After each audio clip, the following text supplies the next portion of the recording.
wanna be too sucked into it, so I'm not tempted to empty my hand. Rising above and below, flying above what was planned. I couldn't suffer in silence, I ain't a suffering man. I don't wanna read too much into it, so I go bury my head in the sand. I don't wanna be too sucked into it, so I'm not tempted to empty my hand. Rising above and below, flying above what was planned. Said I couldn't suffer in silence, I ain't a suffering man. Cash that check, get that money, man I jet set and invest that P. Ask respect, man I get that honey, show interest and I set that fee. Man I go red but it ain't that sunny, so complex for my empathy. So I might laugh when it ain't that funny. New project, let me send that beat, let me send it home. It's too late for the endings bro. True say got a friend in Rome that'll set this tone for the pending loan. Ending tears when I end that show, breaking bones, paintings here but I ain't that low. The end is near when we take that dough. I don't wanna read too much into it, so I go bury my head in the sand. I don't wanna be too sucked into it, so I'm not tempted to empty my hand. Rising above and below, flying above what was planned. I couldn't suffer in silence, I ain't a suffering man. I don't wanna read too much into it, so I go bury my head in the sand. I don't wanna be too sucked into it, so I'm not tempted to empty my hand. Rising above and below, flying above what was planned. Said I couldn't suffer in silence, I ain't a suffering man. I'm a man of my word and a man of my pride. I put that in reverse and put that on my life. Shit, I don't wanna talk too much, but now is the time. I can never be right back, I'm out with the tide. Riding the waves, boy, surfing the web, man, a balancing mind. Hiding away won't serve you respect, boy, damaging ties. So I wouldn't wait, I deserve my respect, boy, I'm out for the night. Finding the time and the place for this next dynamic of mine. Shit, I don't wanna read too much into it, so I go bury my head in the sand. I don't wanna be too sucked into it, so I'm not tempted to empty my hand. Rising above and below, flying above what was planned. I couldn't suffer in silence, I ain't a suffering man. I don't wanna read too much into it, so I go bury my head in the sand. I don't wanna be too sucked into it, so I'm not tempted to empty my hand. Rising above and below, flying above what was planned. Said I couldn't suffer in silence, I ain't a suffering man. Highly in touch on the low, shit blow up with a bang. Slightly in love with the blow, try come fuck with a fan. Sharp like a cut on my throat, leave with a couple of man. I'm not asking to double my dough, so he should have run to the bang. Breaking it in, facing your fears when you're faced with a king. Say with your chest, get lace in your limbs. Aiming correct, now he's tasting his chin. Aiming the left, try raising their sins. Saving the rest, man, I'm waiting to win. Pay me your debts, ain't safe in the bin. Aim for the chest, hearts racing within.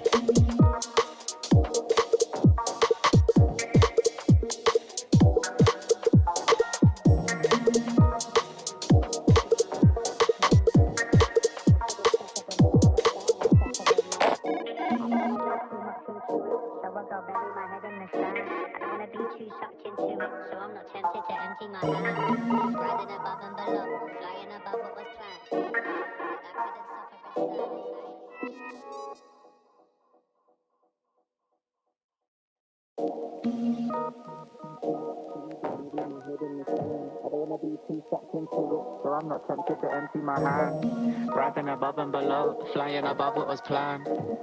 I couldn't suffer in silence, I ain't a suffering man. I don't wanna read too much into it, so I go bury my head in the sand. I don't wanna be too sucked into it, so I'm not tempted to empty my hand. Rising above and below, flying above what was planned. Said I couldn't suffer in silence, I ain't a suffering man. Cash that check, get that money, man I jet set and invest that P. Ask respect, man I get that honey, show interest and I set that fee. Man I go red but it ain't that sunny, so complex for my empathy. So I might laugh when it ain't that funny. New project, let me send that beat, let me send it home. It's too late for the endings bro. True say got a friend in Rome that'll set this tone for the pending loan. Ending tears when I end that show, breaking bones, paintings here but I ain't that low. The end is near when we take that dough. I don't wanna read too much into it, so I go bury my head in the sand. I don't wanna be too sucked into it, so I'm not tempted to empty my hand. Rising above and below, flying above what was planned. I couldn't suffer in silence, I ain't a suffering man. I don't wanna read too much into it, so I go bury my head in the sand. I don't wanna be too sucked into it, so I'm not tempted to empty my hand. Rising above and below, flying above what was planned. Said I couldn't suffer in silence, I ain't a suffering man. I'm a man of my word and a man of my pride. I put that in reverse verse and put that on my life. Shit, I don't wanna talk too much, but now is the time. I can never be right back, I'm out with the tide. Riding the waves, boy, surfing the web, man, I'm balancing mine. Hiding away won't serve you respect, boy, damaging ties.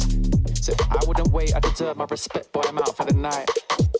Finding the time and the place for this next dynamic of mine. Shit, I don't wanna read too much into it, so I go bury my head in the sand. I don't wanna be too sucked into it, so I'm not tempted to empty my hand. Rising above and below, flying above what was planned. I couldn't suffer in silence, I ain't a suffering man. I don't wanna read too much into it, so I go bury my head in the sand. I don't wanna be too sucked into it, so I'm not tempted to empty my hand. Rising above and below, Flying above what was planned. Said I couldn't suffer in silence, I ain't a suffering man. highly in touch on the low, shit blow up with a bang. Slightly in love with the blow, try come fuck with a fan. Sharp like a cut on my throat, leave with a couple of man. I'm not asking to double my dough, so he should have run to the bang. Raking it in, facing your fears when you're faced with a king. Say with your chest, get lace in your limbs. Aiming correct, now he's tasting his chin. Aiming the left, try raising their sins. Saving the rest, man, I'm waiting to win. Pay me your debts, ain't safe in the bin. Aim for the chest, hearts racing within.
Not gon' trip if the sun don't shine.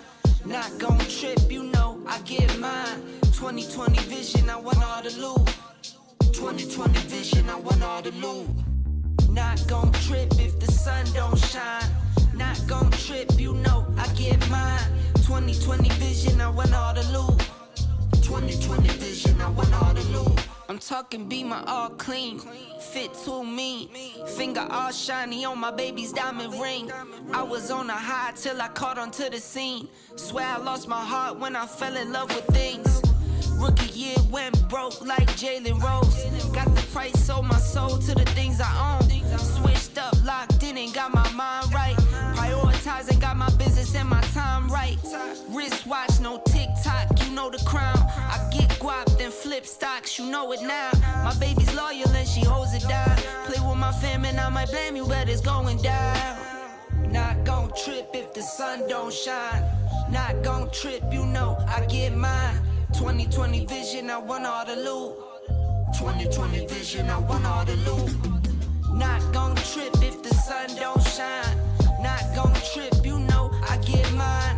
2020 vision, I want all the loot. 2020 vision, I want all the loot. 2020 vision, I want all the loot. Windows tinted, never rented, but I've been accused. Numbers up and we need no recruits.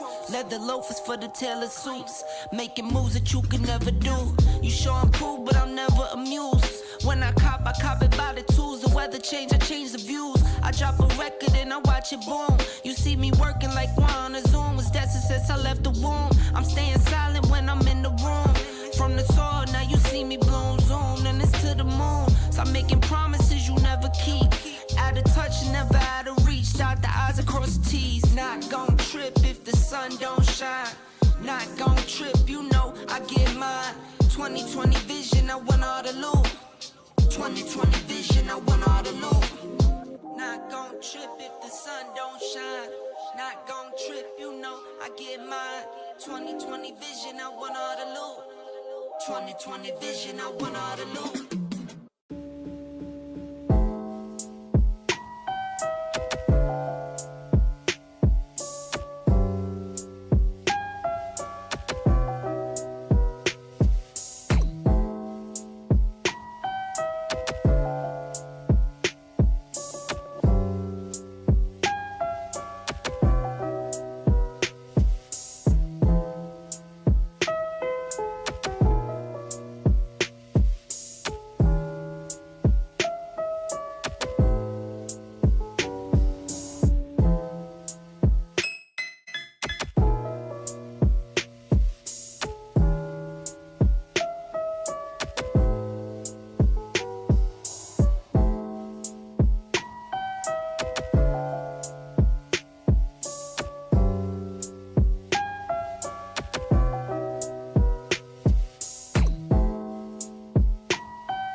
I am an artificial intelligence, and I can't talk to you. Get ready for the start.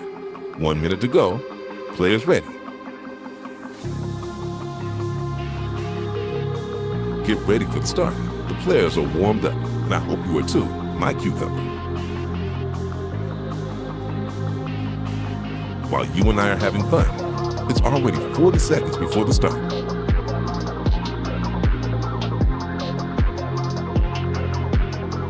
"30 seconds before start.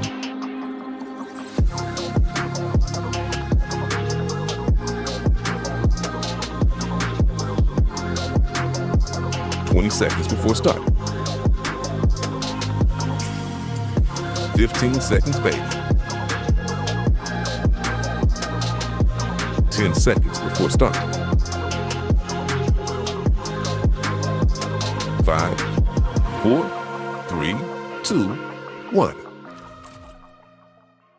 Hey, what's up, everyone, and welcome to the broadcast. You know the drill. It's Galaxy Battle, and it's time for us to figure out who's actually going to secure a spot in the main event, because right now it's the qualifier, it's the plane to be exact. So we've got a bunch of these teams that will try to secure a spot in the main event, and oh boy, it is worth it as ever, as our main event, Galaxy Battle Phase 5, once again boasting an impressive prize pool of $50,000 on the line. So absolutely loads of money, loads of ERS point, prestige and all that, and everyone has got to try their best. Right now, it is the Mavito actually jumping in straight into it. This is the first best of 3 of the day. It's going to be Forze Reload versus Masonic. Up next is going to be Flux versus Copenhagen Wolves. But jumping into this matchup straight on, it will be Overpass. This is the map pick of Forze Reload, albeit not a bad map for them. They've been playing loads of it. They've been performing pretty damn good on it. It's no wonder this is by far their most picked map. Up next, though, Nuke. I kind of was hoping Masonic to go for the train pick. That is a map they've been picking almost constantly in a bunch of the best of 3s they've been playing, yet they have opted to go for Nuke. I would assume as a kind of way to try and punish Force Reload. Right now it's Botman. To kick things off. Of all the names, I will admit this is the first time I'm ever casting Masonic, and Botman, I mean, come on, man. I'm sure you could do better than that. Already has shown us. Nice headshot for the USPS, but the Glocks chime in as well. It's something to open up the round for a potential push on the B-bomb side, but they've opted to settle down. No need for the full commit. There is plenty of time remaining, a whole minute and 10 seconds. In the meantime, we can see Rickon is going for a very lengthy flank. I guess he just wants to try to attract the attention of anyone defending the A-bomb site, potentially even try to fake out their opponents. That seems to be the game plan. Though, does he have any util? He's got that one decoy. I think it's going to be enough, but he has pulled off one member from the B-bomb side, so this does mean B-side has 2 defenders. Prelate, good shot on one. Switzy's able to find another, and Norup, oh, that is a ballsy play to make, and thank goodness Botman arrives. Why have Batman when you can have the bot himself?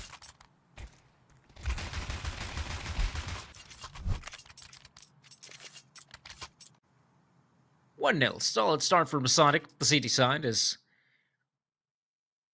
where they'll have to do most of the heavy lifting, I assume. As for the Forza players, yeah, no bomb plant. We're just seeing your box standard eco.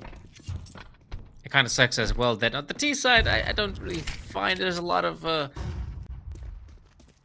neat stuff to do on an eco round like this.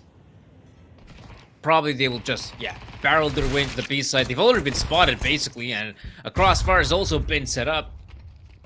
I say that, though, Kuzmi is able to find one. All ready for the boost? I don't know, I feel like this is a position you want to try to reveal in a much more impactful round. Oh, they're gonna go for it. Here's the MP9. Ooh, that is another player to go down. This should have been a much cleaner round for Masonic. Not losing a single player would have been, obviously the best case scenario, but it honestly should have been the bare minimum to aim for. But hey, at least for Forza, they eliminate a couple players. That leaves a bit of a dent on the CT economy. But for Masonic, it's all good. They'll have plenty of cash to go for another reinvestment. As the boys there overlooking the B-bomb site, unable to see much. No worries. Overpass is a lovely map for these kind of boosts. I feel like it's, in that sense, it's a pretty boost-heavy map. When you think about it, many of the engagements you can have. And the boosts become imperative, especially if you're on the T side, taking toilets control. Think of the endless possibilities there. Of course, B-water as well, a prime position. Again, one of the key parts of the map to try and control if you are on the T side. If you have this part of the map on lockdown, then yeah, going for those boosts, maybe spotting out a player at heaven, preferably someone at barrels, could give you an easy first kill. Or just a couple nades thrown out at monster as well. Sadly, though, it's only Avu to lose a lot of HP, but now we're seeing the push commence. Forze reload. This has been a solid endeavor. Just one teammate going down, but I'm sure Norb can make up for it. There we go, a second player to drop dead. Really struggling eliminating this lonesome defender on the side. And you can see Spirit, yeah, so aware of a potential backstab. Rickon is there to finish off the final player. Even though things got a little bit awkward behind the pillar, I feel like the coordination could have been just a little bit better from T side, but all in all, it still works out. First round win for Forza. If there's anything you can anticipate from the T side, is obviously map control is the name of the game on Overpass. You want to try to acquire as much map control as you possibly can.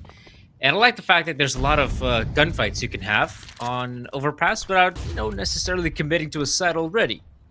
Connector is a prime example. Kusmi making a lot of noise without really going in for the commit. That's a bit awkward because he didn't clear out Connector properly. Krella has taken an off-angle position, and timing is everything. Yeah, Spirit comes out on top. Maybe that was also part of the plan from Kusmi to try and, give away a lot of sound cues in Connector, then make sure one of those CTs goes and investigates, and this is actually a pretty solid crossfire setup as well. You got Spirit, as well as one player. Actually, no, they've actually both neglected this position. Straight into the side they go. As the CTs decided to play aggressive, they've now lost all control in B side. They have 3 players set up for a potential retake. But they have to be so careful of Connector because that's one place to backstab. Now the second place? Well, that's Kusmi. In from behind he goes. And with just a couple players left standing, they might have to give this one a pass. Yeah, nice shot by Avu. But surviving this one is all they can hope for, if they can even achieve that. Yellow HP Avu is an easy target, and for Forza, this has been a successful play to make. I wonder whether the Connector player Spirit spotted out just the 2 players, or in fact all 3 players pushing in B short. If that was the case, then yeah, absolutely, it's a no-brainer to try and, take your players, move into the B side through Monster. We actually take a look at it right now. It was just the 2 players, so that's a really swift call to make. It really is just based on a couple of seconds, and as we saw, those seconds were absolutely impactful to make the right play. And making the right play is the name of the game in Counter-Strike. What's not the name of the game is having a disconnect due to some technical issues, though. Then again, just think about the amount of contingencies we have when we're playing online Counter-Strike, right? I mean, we have, at this point, 10 players who are connected from different locations across the globe via internet. Plus, we must also expect their peripherals to work, all of them. This includes, your mice, your keyboards, your headsets, and also all of the components to work within the computer. So the fact that, for the most part, we have games that work without that many technical issues is already a kind of blessing when you think about it. Though obviously, I'm not saying that. I'm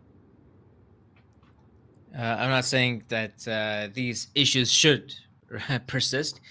I'm be very much in favor for a world where these are not the issues we have to focus on. But I don't like Counter Strike. Yeah, it just seems to be the way the cookie crumbles. At least DDoSing seems to be a thing of the past. That was terrible in like 2014, 2015 online Counter Strike with skins betting going on. At least, okay, let's touch on wood 3 times. At least that's over. Honestly, I know the British saying is touch on wood, but I'm much more of a fan of knocking on wood. Got a few pallets here. Sure, you can burn those if you want for some kindling, or as you might have seen, you could actually turn a couple pallets into, a bench of sorts. If you're lacking any benches at home or furniture for that matter. Hey, I'm all for being a bit creative when it comes to making stuff, repairing stuff. All for it. Sometimes you can have way more fun in that way, when you're actually creating something or repairing. I'm a bit of a fan of, like repairing old PCs, old laptops, for example. Well, and by repairing, I mean basically comes down to, tearing down the whole thing, blowing out any dust, maybe changing the thermal paste, and adding SSD instead of a old hard drive, and suddenly the device has some new life left in it. Unless you're on a Pentium processor, that way, yeah, I don't know, not much to do with a device like that nowadays. I feel like.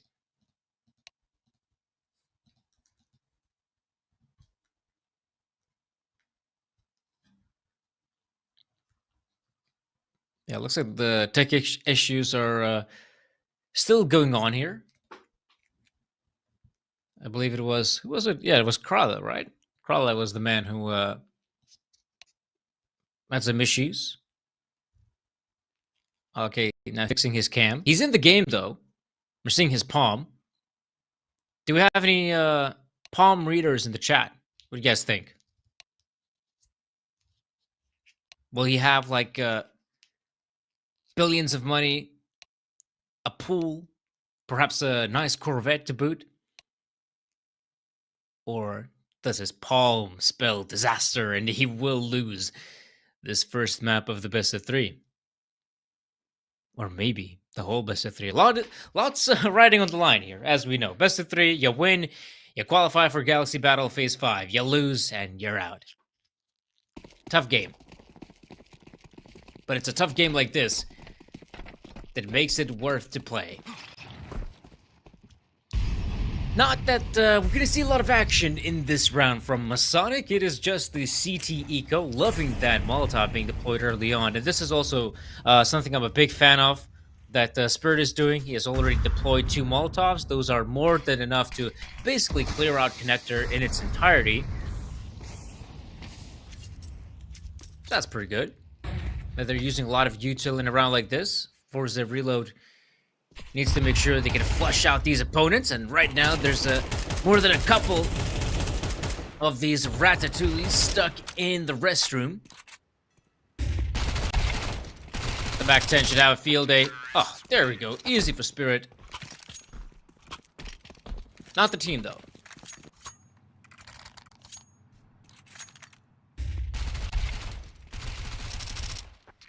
Spirit the team? Yeah, not doing that hot.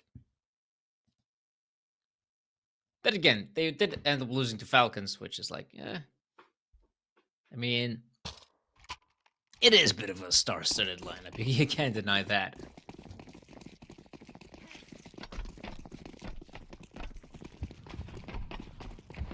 Here we see the proper purchase from Masonic.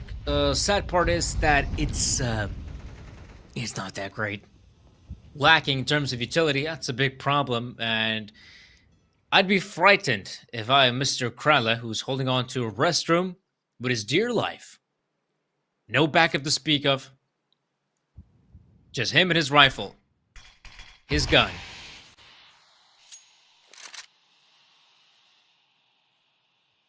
There are many like it, but this is his gun. And he shall use it to slay a few of these T players if he can find his way through that smoke. Oh! Painful. Right in the face.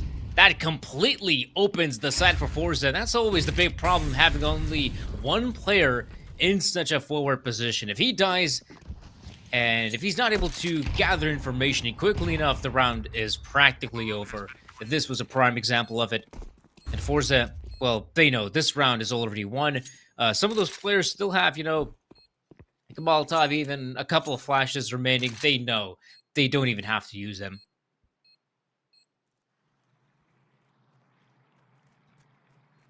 Yeah, at least Masonic get to save their guns, right? That's the one saving grace. In fact, if the weapons will be saved, then yeah, I guess we're going to see another reinvestment. No issues. But right now, that was a big gap in the defense. If anything, they'll have to use some flux tape on that. Bring in a couple players, maybe one more player. One guy connector, perhaps. One guy in the restrooms.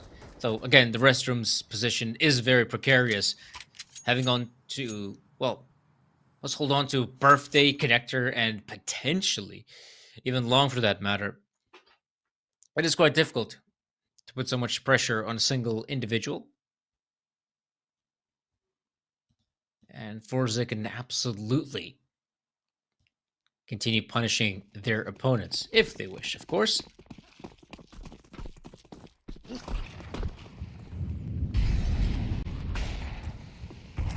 Again, the great thing about Overpass is you get to see these Molotovs deployed super early in the round. Not a lot of maps you get to see that. Norup, though, he's able to find one. Not sure where that happened. Oh, in connector. All right, so the door was open for him, and then he had a clean shot on this player. Fantastic fight to take, and look at this, Krala. That's a very ballsy move, young man. Oh, man. Maybe this is exactly what the team needed, a ballsy move that could make all the difference in the world. As Krala is creeping right behind those players, Forze has no idea what's about to hit him, except, oh no, kiss me! Had the angle just on the player, just in case someone is making that ballsy back play. And Sweetsy had a nice angle with the AWP, will neglect it, in the hope that maybe the CTs will get angsty, want to play aggressive, gather some information. On the other side of the map, though, we're seeing Kusmi fighting against Nor with the AWP. Sweetsy still holding his position. And there we go. That's a big frag to take. Something gets another. 25 seconds remaining. Ayu with the MP9 could be big, but no. That means Force of Reload has full control of the site. Masonic's Norup is the only player who's left standing. And despite their best efforts, this will have to be another big round to take for Forza, a fifth one, I believe, in a row.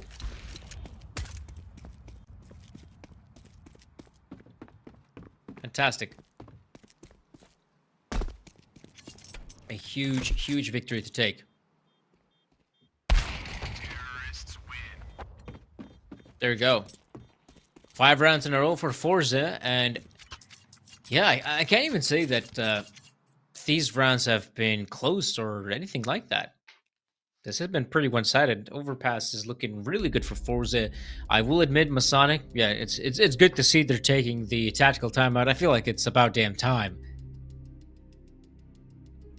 So far, they've been really struggling when it comes to the map control Forza is taking. And Masonic have tried to go for some counter-aggression of their own, and we saw some early successes in the half. But I feel like one of the big problems was they were, quite heavily relying on their individuals to make these plays, and once those individuals try to make the plays and they ended up dying, well, that's it.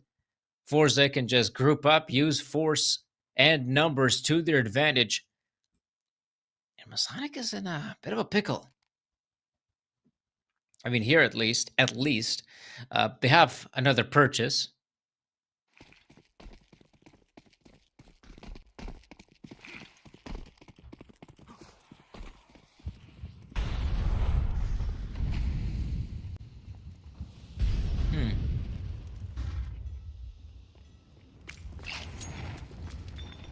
Again, Molly is being deployed. That's to be expected. Up next, we're seeing Krala losing quite a big chunk of his health. Nades fly in. Damn, I was really hoping someone's gonna open that connected door. Busted right open. No worries though. Norup on the other side of the map. Seems to get a frag of his own. The bomb is dropped in a precarious position though. Needs to get recovered ASAP. That smoke might cut it. Excited to see what's going to happen in restaurants because, yeah, here in B Short, looks like the T's have full presence, no worries whatsoever. Norp has gone quite aggressive to my liking. He does retreat, and this fight is going Norp's way. That's a big one. If he overstayed his welcome in birthday just a couple seconds more like that's it, he would have been an easy target. A bomb recovered. We're in a 4v4. Now, though, this is a fine opportunity for Masonic. They can absolutely take this round still. Something has been doing a pretty good job opening up this B-bomb set in the past. And I don't expect to see any boosts anytime soon, just relying heavily on the individuals. So far, it's a good start. Something is able to pop one. Ooh, gets another. Again, an impressive frag. Insta-bomb plan, of course. No need to waste any more time. But Carla has not given away a single sound cue. This could be huge as he gets one. But it's a 1v2. His position compromised. And one nade is all it's going to take for him to go down. And yeah, he's just making a lot of noise. So this should be just one clean double peek. Or perhaps just Spirit taking his advantage and giving Forze another win. Great recovery for Forze, and honestly, just some fantastic entry fragging from Something. Even though it was Norp to get this round going for the team, it was eventually Something to find the first on barrels, then you eliminate the player in water, and from there on out, Masonic again just crumble.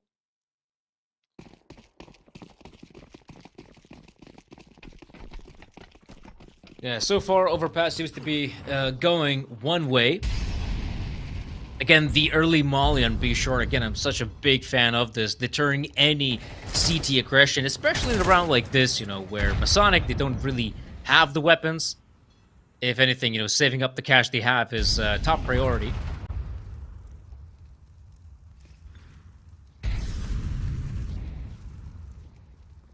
Ooh, this could be big. Bigly. Botman, great shot with the 5-7. Doesn't look behind him. No worries, though. B Short cleared out by Forze. Just one more player with the 5-7. Meanwhile, Krilla and Norb moving in from behind. The flank is imminent, though it's going to take its sweet time. Oh, but they might find a casualty. Oh, so close. Krilla now remains. I thought they're going to find that frag way sooner than they did, but all in all, it's still not too bad.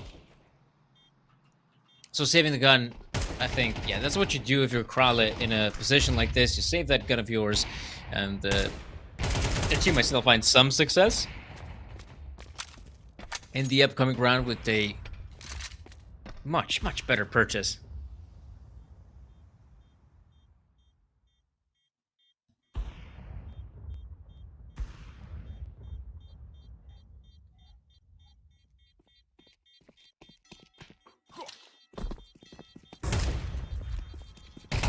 If he can even save that gun of his, wow.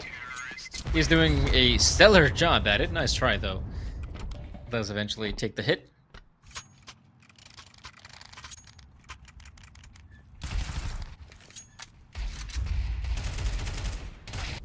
Yeah, I guess we could take a look at how things have been going so far. But yeah, this has been, unsurprisingly, just pretty one-sided scenario. Skippity toilet reference.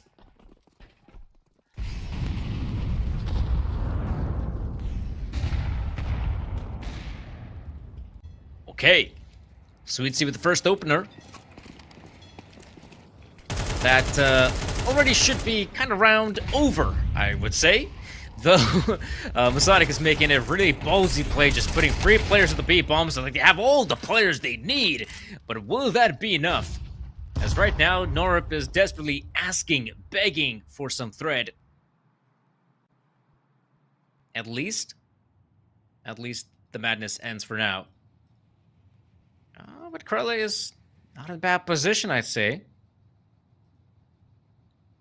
I still find a nice angle here, and maybe a frag here or there. Oh man, those players are so low HP. He could find even a couple more. Krele has already found 2 big frags, but now he has revealed his position. Admittedly, this could still go his way. As those players, it's all gonna come down to positioning. Op shot missed. They still have a smoke who, well, yeah, that's one way to try and deter the player from pushing any further. Or might use the smoke to his advantage. Oh my gosh, he's actually just walked past through them. They seem to be aware of it, and just gonna change up their positions. Oh my gosh! That spray could have been lethal. Krele still seemingly has a chance, but yeah, runs down one player. Tries to anticipate the other in Monster, but again has no idea. Oh my gosh, Kusmi, with barely any points of health left in him, still secures the final frag.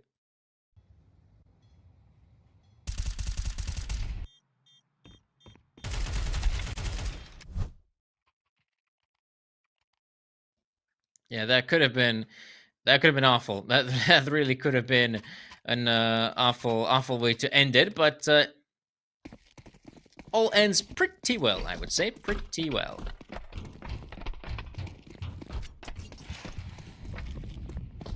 So, what's going to happen here? Well, B short control is, again, on the agenda for the T side. Meanwhile, I'm loving the aggression we're starting to see more out of Masonic. It's great to see that, sure, they send out Loadsome Krele to basically take control of Birthday. At the same time, this means they can focus more on what's happening in Connector, Be Sharp, potentially even Monster. And there we go. Some of this aggression is clearly catching the Forze players off guard. So they might have to reconsider their options in a position like this. I think that's for the best.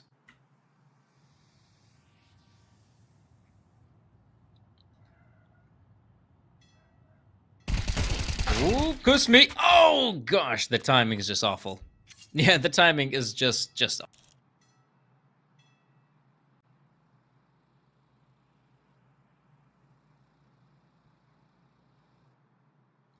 Again, they're gonna try to just walk into the B bomb site.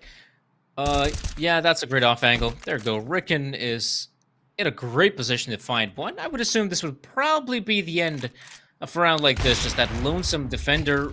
Ooh, okay.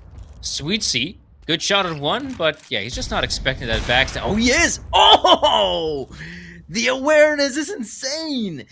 There's one more player to find, and he might just pull it. Oh, man. Damn close. This guy gave a run for his money, all right. Played it to the very end. To the best of his ability. Worthy of his efforts. I'll give him that. Yeah, really not bad.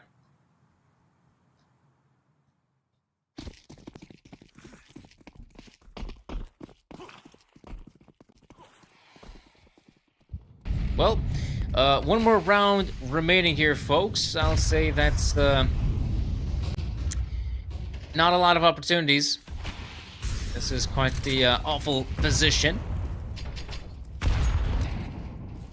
Maybe they can actually scrape by with 4 rounds. I mean, right now, something has taken the hit. That's one player out of the equation. Ooh, that is a great molly to be deploying. Great molly once again. And as we can see, the players here, probably this might just be one of the slower rounds we've seen out of Forze, and why not? I mean, moving up connectors, possibility. They haven't really showed any presence on the A-bomb side, so before they make a final commitment, might as well figure out what's happening on the other side of the map.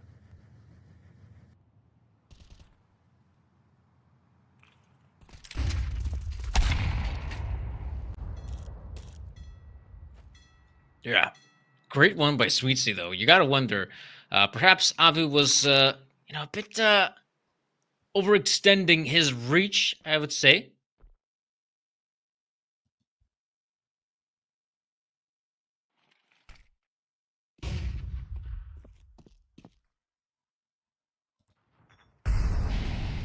Okay. 20 seconds remaining. I mean, they've done, I wouldn't say the best job at trying to move those defenders from the B side towards A, as currently there's still 3 players here, and yeah, this is going to be just enough to win this round for Masonic. You have Norp, you have Krala, frags being found left and right, and Sweetsy, there is no way they can win this one. Nice attempt with the no-scope, but eventually it is Masonic at least walk away with 4 rounds. Admittedly, not the scoreline they were hoping for. I'm more than sure of that. So, in a position like this, what up?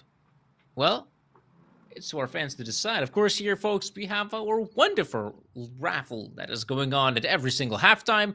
And so if you want to participate in it, all you got to do is type in !Galaxy in the chat for your chance to get a lovely skin of your own. So if you want to participate in the next raffle, well, be sure to type in your !Galaxy in the chat right about now, because we're going to see who will be the lucky fellows to get something like a Violent Daimyo. And that will be Haste666. Congrats on the skin win. And again, if you want to be like Mr. Haste, might even get something great out of this lovely raffle. I mean, I have heard stories. I think I might have actually seen someone get like a covert skin. I've seen someone pull knives as well. So, you can get that sort of stuff, I'm sure, if you're lucky. But for Forze, luck has nothing to do with it. They've just been playing stellar Counter-Strike this first half. They already have 8 rounds in the bank. That's already quite an amazing scoreline. In the meantime, Connector is being pursued. I like the fact that instead of having all 3 players push Connector, you still have someone like Sweetsy up sticking by. I mean, that is a good position to gather information at the very least. Oh, this is going to be awkward. Something should get an easy pick on 1. Oh, he did struggle there a bit. So now they are more than aware that, yeah, B is no longer an option. They must fully commit. In fact, they're making a lot of pace. They're making a lot of noise. Is that for the best? Spirit, cuss me. Frags being found left and right. And they are in nowhere near the bomb site. Not even a position to get the bomb planted. So Krala remains, and Krala will have to say goodbye to this world, as it's the CTs to claim victory.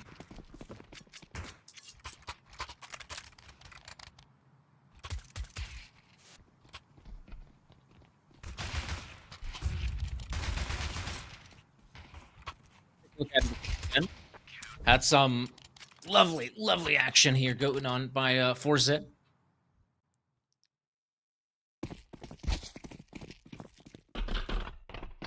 Okay. No worries. I don't think the knife damage will be that important.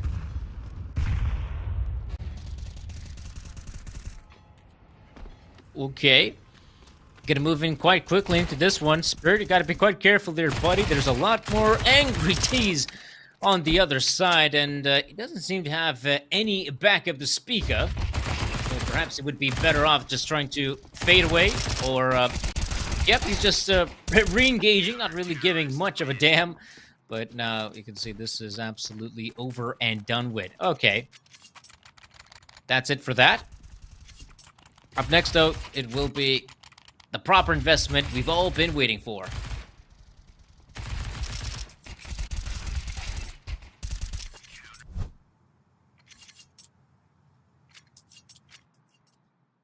Again, guys, just a friendly reminder, if you want to get your chance to get some Skinerinos, type in Galaxy in the chat. Don't forget the ! Galaxy, of course.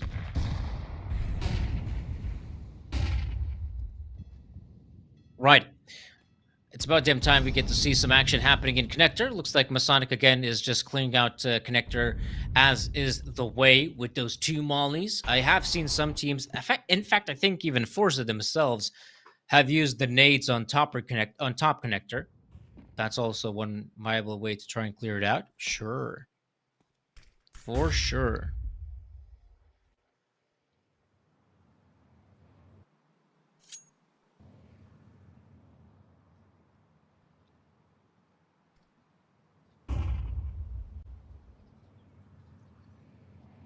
Oh gosh. Oh gosh, what is this? Why is he still playing with his food? Sweets, he just pulled the damn trigger. You deserve it, man. Yeah, that's an easy frag. Expecting someone more to come up, but really, that's not just going to happen. I feel like Masonic is a bit lost at what they want to do because they've spread out all across the map almost without really any proper control, so to speak of. So here's the boost. Oh, Kusmu could get quite easily spotted out there, but if he's going to go towards barrels, yeah, that's quite dangerous. Ooh, Sweetsy again. Just that gamer awareness, and Spirit is able to find a couple more. Yeah. I feel like that's about it. Ooh, all right. Rickon taking the hit as well, and that will be the end for this one, folks. I feel like this is gonna have to be a quick finisher on Overpass. I don't know, what do you guys think? But so far, Forza has been, just playing some solid Counter-Strike, which is, the same just simply cannot be said about their opposition. A couple more rounds still remain, though, so at least there's that. Oh, nice one by Sweetsy. Getting a frag on one of these players. Still expecting a lot more to push through. Wow, they're moving in fast with this one. That's going to be a very fast play indeed. Rickon. Ooh, okay. The Tech 9 reigns supreme.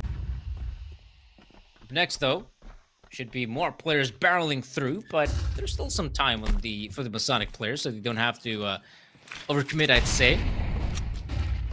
They'll commit they shall on the B-bomb site. Maybe. Still contemplating, not overtly committing with this one.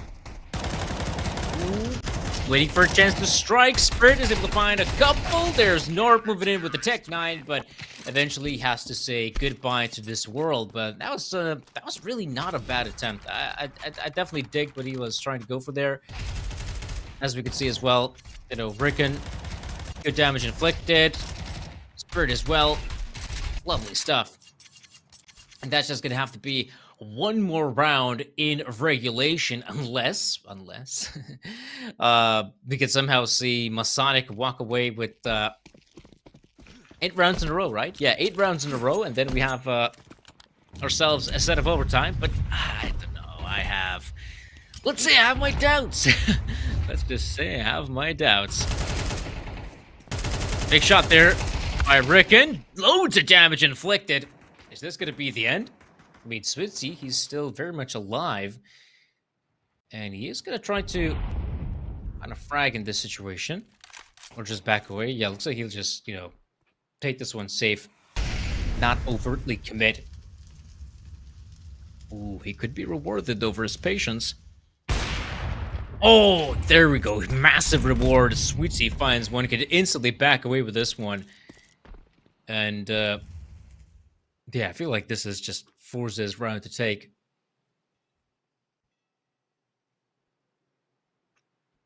Currently, I feel like they're also making just the right setup as well. Just the 2-on-2 setup. They should be able to trade out effectively, or worst case scenario, it comes down to a 2-on-2 retake. Making a lot of noise now. Not going to deter the defenders. Oh, Sweetsy again finding a massive frag. That's just one more player remaining in the form of Botman, and Botman takes the hit. His circuitry has been shut down, and he is down and out. 13-4 is the final scoreline of a very convincing first map win by Forza. Lovely stuff with the T's out of Overpass. Loved watching them. Great utility usage. Great way to counter any sort of aggression we saw out of Masonic. To be fair, I feel like Masonic didn't really had a good grasp on the defaults they should be playing on Overpass. It felt like in more than a few occasions. Forza, for the most part, just kept up playing their usual setup, having the majority of the players outside of Monster fighting for connector control, fighting for B-short control, but not really being contested. And it's a great showing by some of the guys here. Spirit is topping the charts, but admittedly, we saw some crazy plays from guys like Something, opening up almost an unwinnable round in his due course. And yeah, all in all, this was a pretty great first map for Forza. Up next, of course, is going to be Nuke. That is the map pick of Masonic, so perhaps they'll have a better chance there. But right now, things are not looking up. Then again, this is a best of 3, so all things can happen. And of course, a lot more Counter-Strike to be played out. So we'll be taking a quick break, folks, and once we'll be back, we'll be sure to bring you that second map. So stay tuned.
I am an artificial intelligence, and I can't talk to you. Get ready for the start. 1 minute to go. Players ready. Get ready for the start. The players are warmed up, and I hope you are too, my cucumber. While you and I are having fun, it's already 40 seconds before the start.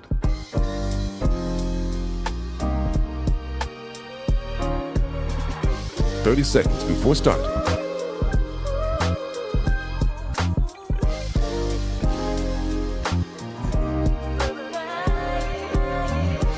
"20 seconds before start. 15 seconds, baby. 10 seconds before start. 5, 4, 3, 2, 1. Well, now, what's up, everyone, and welcome back to our lovely Best of 3. Now, up next is going to be the second map of the Best of 3. Of course, we saw Forze have an amazing run of form on Overpass without really even struggling that much. They completely dismantled their Danish counterparts. And up next, it will be Nuke, a chance for Masonic to potentially redeem themselves because, yeah, Overpass, we ended with a 13-4 scoreline. This is where, at least, this is their map pick coming into this one.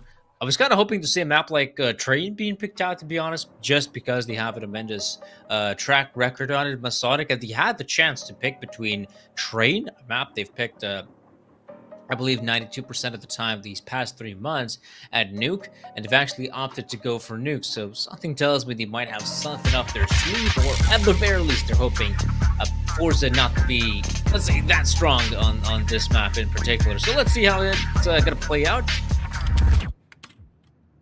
As to be expected, Masonic, because they've picked this map, they will kick things off on the T side, but it will be Forze to get on the CT side. If they keep up their run of form, then oh boy, there could be some issues. But we're seeing already a fast play, super fast play out of Masonic.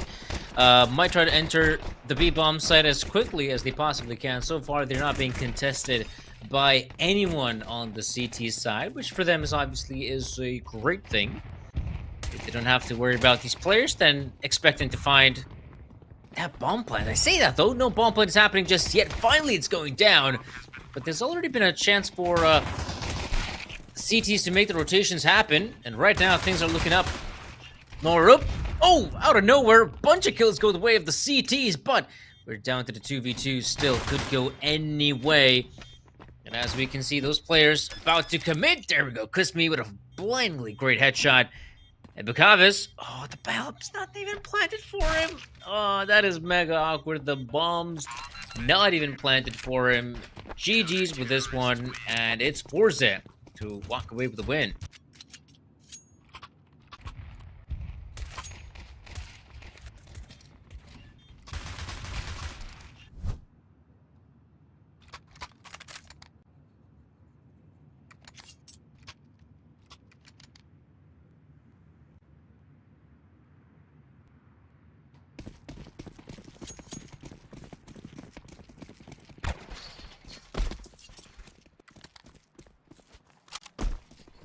Okay, so we're getting back into the matter of things.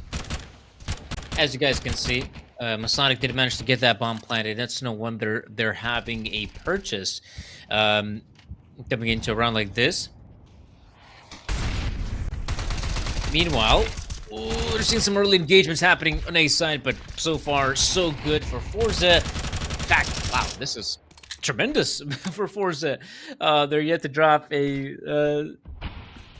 Okay, they've already dropped one player, but they get to drop more than a couple of their opponents, so there's that. That is looking fantastic. Norup, last man standing, though, could... I mean, he's gonna try to give us a run for his money, right?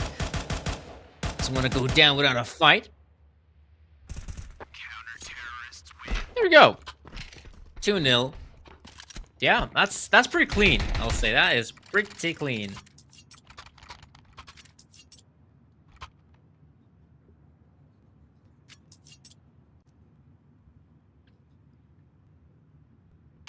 And of course, because that was a purchase out of the gang, so what's left is going to be just, I'm guessing just a simple sort of eco. Yeah, that's appropriate, I'd say.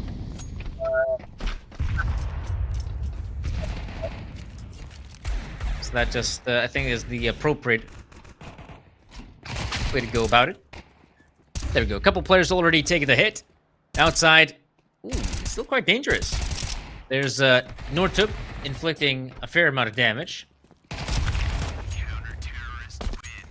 But there we go. At the end of the day, that's a win, and that's all that matters.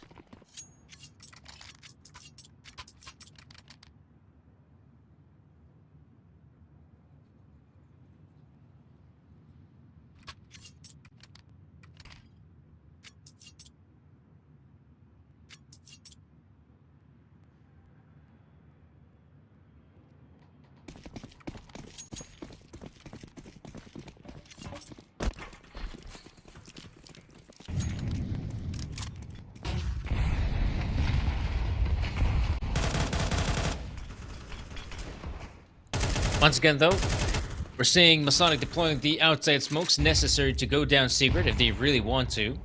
They have thrown down that wall of smokes, of what we can tell. Ooh, that is quite unlucky for Avu. He gets tagged while this crashing down. That sucks. Ooh, man, something. Hasn't given up his position, though. There we go. Kralik clears it out. No problems. Oh gosh, what is this? They've completely neglected Kusmi! That is so awkward. And Kusmi even knows there's another player on the other side. So he could actually try to go for the fight. Oh man, he's got the confidence, he's got the HP to boot as well. And he really needs backup more than anything. Yeah, he should be pinched. Kusmi trying to hold on for as long as he can. Yeah, he simply cannot. Yeah, he's done his work. It's just that his teammates just weren't able to follow suit. And this might just be it. This might just be Masonic actually taking a round like this, which is congrats to him. I would assume Spirit will just save that gun of his, yeah. Though he is making his way down secret. Might have recovered a better gun, you know.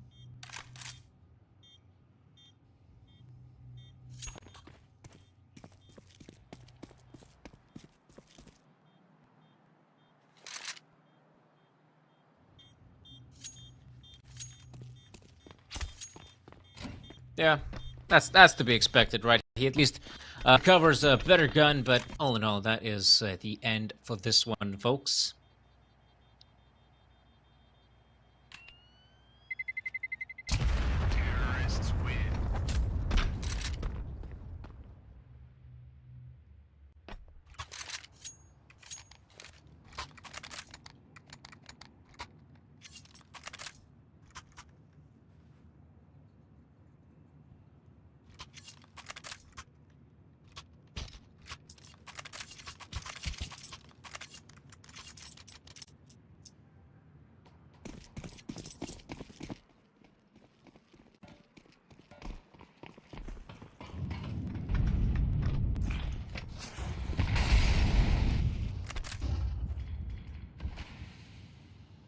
Yeah, Masonic, as to be expected, has been at least quite proficient with their utility usage on the map. We've been seeing as well if they're going for outside presence, they're deploying lots of the util.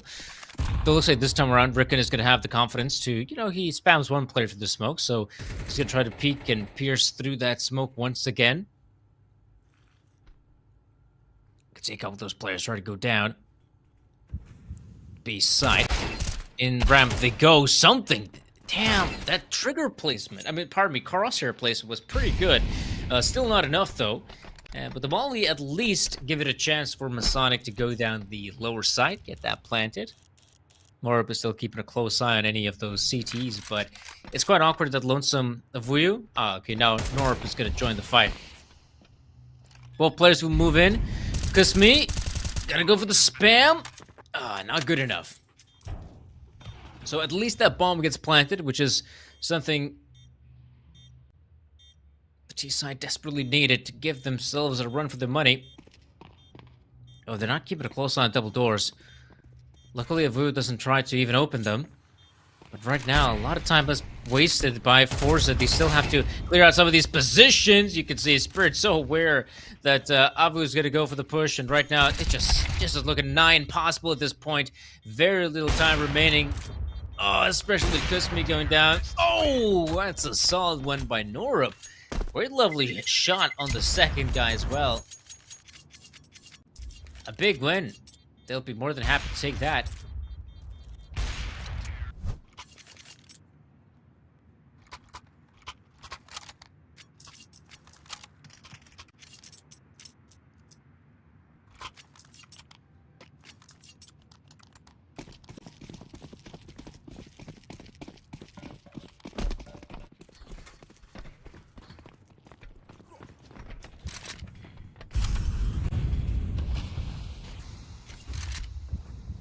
Let's see. Ooh. Okay. I got a little bit scared there for a moment. And we should be for the T's, especially now as they're pushing in. Oh no, Rickon! In a prime position to deal as much damage as he possibly could.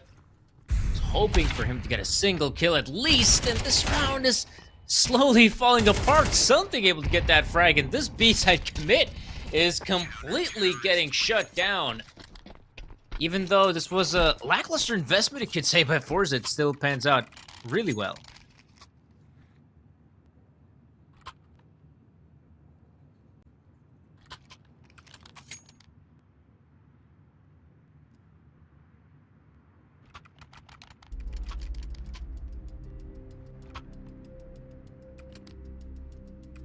Pretty remarkable situation, and I guess unsurprisingly, we are seeing a pause being taken. I would say, yeah, for good measure.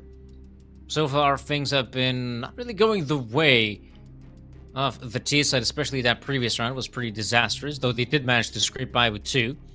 But more than anything, they're going to need consistency, and right now we are barely seeing any of it.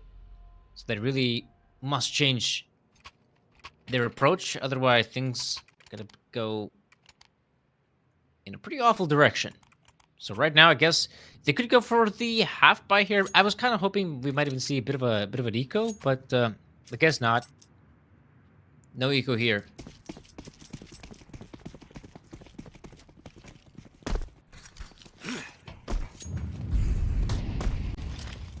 Get util deployed. Kind of expected. This could actually be a prime time to actually push into the lower side. Through something like a vent dive, that could be a possibility on the agenda, I would assume. But, is that really going to be the commit? There's still time. Plenty of it. There we go. We're seeing the util be deployed, Bukavis. Great shot on 1. Meanwhile, this is all part of an elaborate ruse. And you can see something is struggling quite a fair bit. I thought he's going to get run down way sooner than that, but he's surprisingly still alive and kicking. Oh, up close with the AWP, missing a shot. That's a big miss to take. There we go. Spirit is there to close things out, and despite their best efforts and the purchase they've actually gone for, it has not given them much of anything. So nice attempt. Again, something doing a phenomenal job holding on to his position, which is something you kind of have to expect from your ramp player, that he's not only able to find a frag here or there, but also have the awareness when it's time to back away from a gunfight like that. Like, when are you gonna give up your position?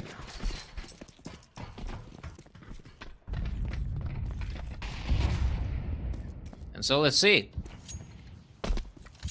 Just a full-on eco for Masonic.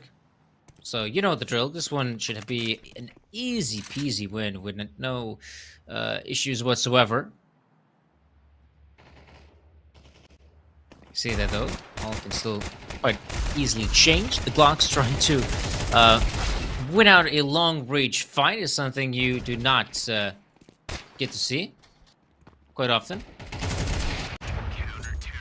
Last attempt with a recovered AK-47, but at the end of the day, it is still a round that Forza takes without that much of a struggle, and yeah, more powers to them.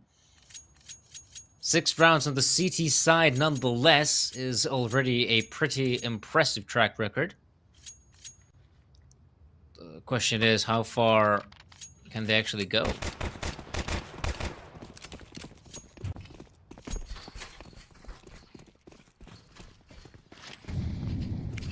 It's being deployed of the sort. Again, blowing up Squeaky is actually a pretty good thing to do for the T side if you want to try and find some of those early engagements, especially if there is a mini player from the CT side, right? If there's a mini player, chances are he's usually taking a close eye on outside as well as happening in Squeak Door. And sometimes, if he's simply not careful enough, that's going to be a good opportunity to try and catch him out. But right now, things have been pretty solid. It's a solid start, a clean start at least.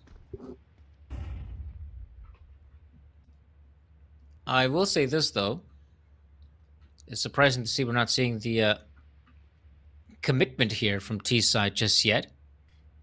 Just kind of hoping we're going to see a quicker finisher. Or they might try to do it right now. There we go. Molly's being deployed. You can try to push in. There's, of course, a powerful position on the rafters, but you also have one player down below, making it a very strong combo. And look at this. I mean, that's one way to seal the deal in a round like this, when you have one player in the backstab, in the form. Yeah, there you go. Sweet C. Fantastic stuff. Again, this is what makes pushing into the upper bomb side so awkward for the T side, is usually that, yeah, you can always expect a player on the rafters, as well as you can absolutely expect a player to be, let's say, behind the vents or backside.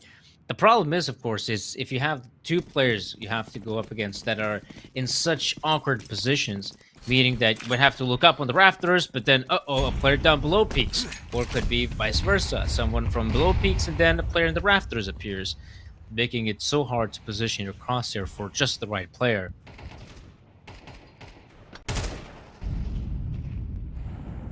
Okay. So far, it's pretty slow start, though. Again, we're seeing pistols. I say pretty slow start. Actually, it's not that. Look what's happening down secret. There we go. We have the players now pushing in. There are already a couple guys here, and they have just the crossfire to deal with. And I like this as well, that they still stand out one of those players down ramped in an attempt to catch a player like Something. Problem is, Something is just, again, so quick. Quick on his feet, this guy.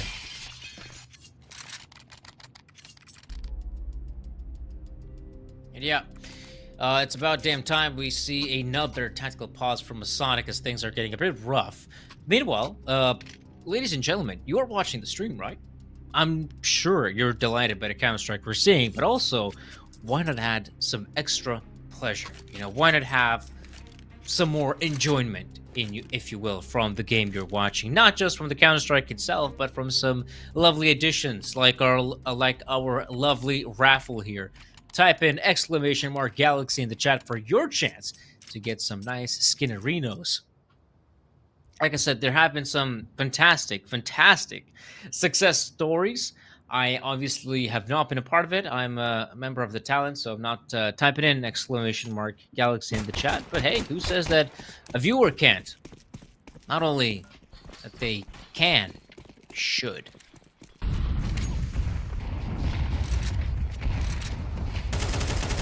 It's an imperative. That's a angle you don't get to see too often, I'd say. An AWP on silo is pretty old school by today's standards. It's quite unorthodox to have a position like that. Though that doesn't mean that a guy like Norther cannot find any success. And speaking of success, it's Bukaves to find the first player who was in the vents. You know, probably doing some electrical work. He's the first to fall, and that opens up the B side practically. Something is still there, who has been a thorn in their side, who has been so impactful in a lot of these engagements, and now Bukaves coming alive with 2 massive frags. This has to be Masonic's round to take, and once that door is popped right open, that CT is a goner. There we go. They've swarmed the site. They have their radiation suits on. They don't have to worry about the rats. All they have to worry is how quickly can they take the win, and that's how quickly they get it done. 8-3 in Masonic. Man, we're seeing a kind of similar occurrence to what we saw before. Again, Masonic, by the looks of it, only capable of getting 3 rounds, maybe 4 is, the best case scenario. Maybe. If you get that, I'd say it's still quite doable for them.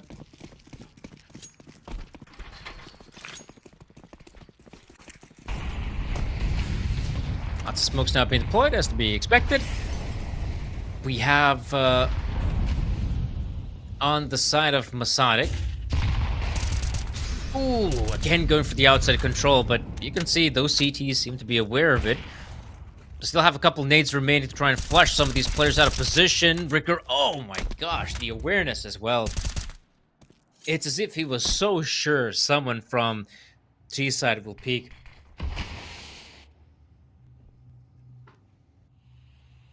Not looking too good. Ooh, that is mighty awkward. Spirit has no idea that a player has made his way down defense. In fact, no one from Forze has any idea that this could still be the B play. And it will be quite nasty to hear that alarm across the map that the bomb's been planted. And yeah, now they're hearing loads of footsteps as well. Yeah, they've made their way down secret. Everyone's just a little bit confused. Distraught even. And a 5v3 retake is on. I still probably favor the T side here, just because of how awkward it's going to be for Forza to make their way out of ramp. I see that, though. There don't seem to be a lot of T's looking on this position. Okay, that is still a fine opening for Avi to work with. He can find so much impact in this round. He's already allowed a couple players to pass through him. Bombs planted in a very open position. They seem to be aware of it. The AK dishing out great damage. And this is exactly what I'm talking about. The CT's not in a great position, in an awful one, and simply unable to close it out. So 8-4 will be the final scoreline, as it is Masonic once again capable of winning 4 rounds, though those have been some hard-fought rounds. Even in the rounds they've won, they've had like 1-2 players surviving, which obviously isn't that great. That is not a great track record to speak of. But hey, again, we're seeing our lovely raffle take place. A chance for you to get some skinerinos. So another Violent Daimyo. This one goes out to Havlais. So congrats for the win. Lots of Violent Daimyos tonight. Luckily, we still have some more Counter-Strike. So there's always a chance to, get something more than just some Violent Daimyos, I assure you. But yeah, right now, it is going to be switch up on the halves. Got to see what we can do next. Yeah, like I said, I feel like this has been a pretty good post-plant scenario for Masonic as well. Having a player at the double doors as well as on decontamination, those are some powerful positions to hold on a post-plant, and we saw how successful it really was. Up next, though, it will be pardon me about that, folks. Just Forza Reload, obviously, on T side, and they might make a quick play in a round like this. The positioning from Masonic is pretty good to try and react to this. They have the players on A side if need be, and also they have Norup as well as Avu, who will be super quick on the flank. Chances are the T's may not even anticipate it. Ouch. That is not a good start for Norup. He's already out of the equation. So they at least eliminate anyone on the flank. So, yeah, they're going to move into the side. Botman! No! Botman! Just as his name implies, unable to get anything done, gets shot in the face. And now it's just Bukhavis and Avu remaining in quite the awful predicament, I can see. Yeah, nice attempt there. One of those players, but looks like this is going to have to be GG, not for all, but just for Masonic. Unable to win an important round. Giving a great chance for the likes of Forza to claim another important pistol win. Yeah, I feel like Masonic, they absolutely needed to take this one, right? Now that is quite awful position to be money-wise.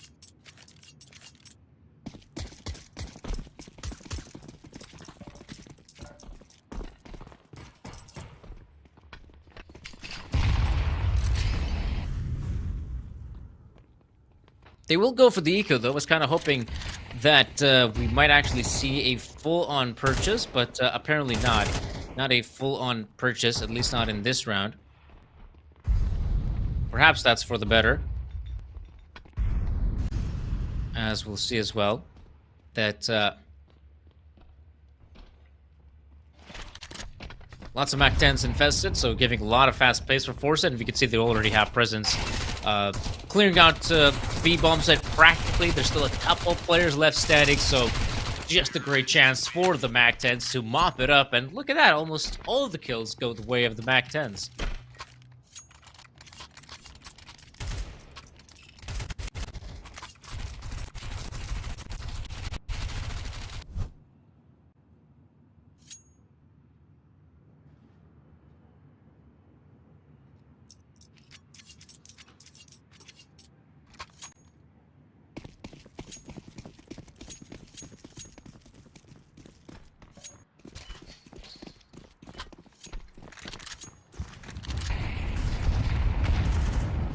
Ooh.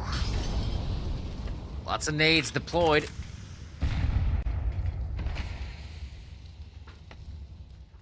I'll just state the obvious just in case, but yeah, this is a do or die situation for Masonic. They absolutely need this round. They need to make it work somehow. And it's quite scary that their opponents have maintained these Mac 10s, so again, expect some fast plays.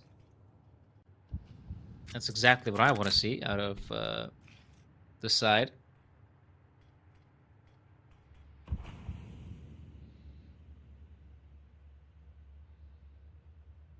Not really committing to this one just yet. Fair enough. Take your time. Still have a nice belt of utility, which is obviously great for T's. Forze obviously can't really throw down any counter. Pardon me, Masonic can't really throw down any counter util of their own, and that is just awful, man. Rickon and Spirit finding both frags, and it looks like the CTs didn't even try to fight them. That's how quick this round ended. And Masonic, they absolutely know. I mean, what are the odds we retake at a 5v3 with just some rifles, no kits? Ain't happening, boy.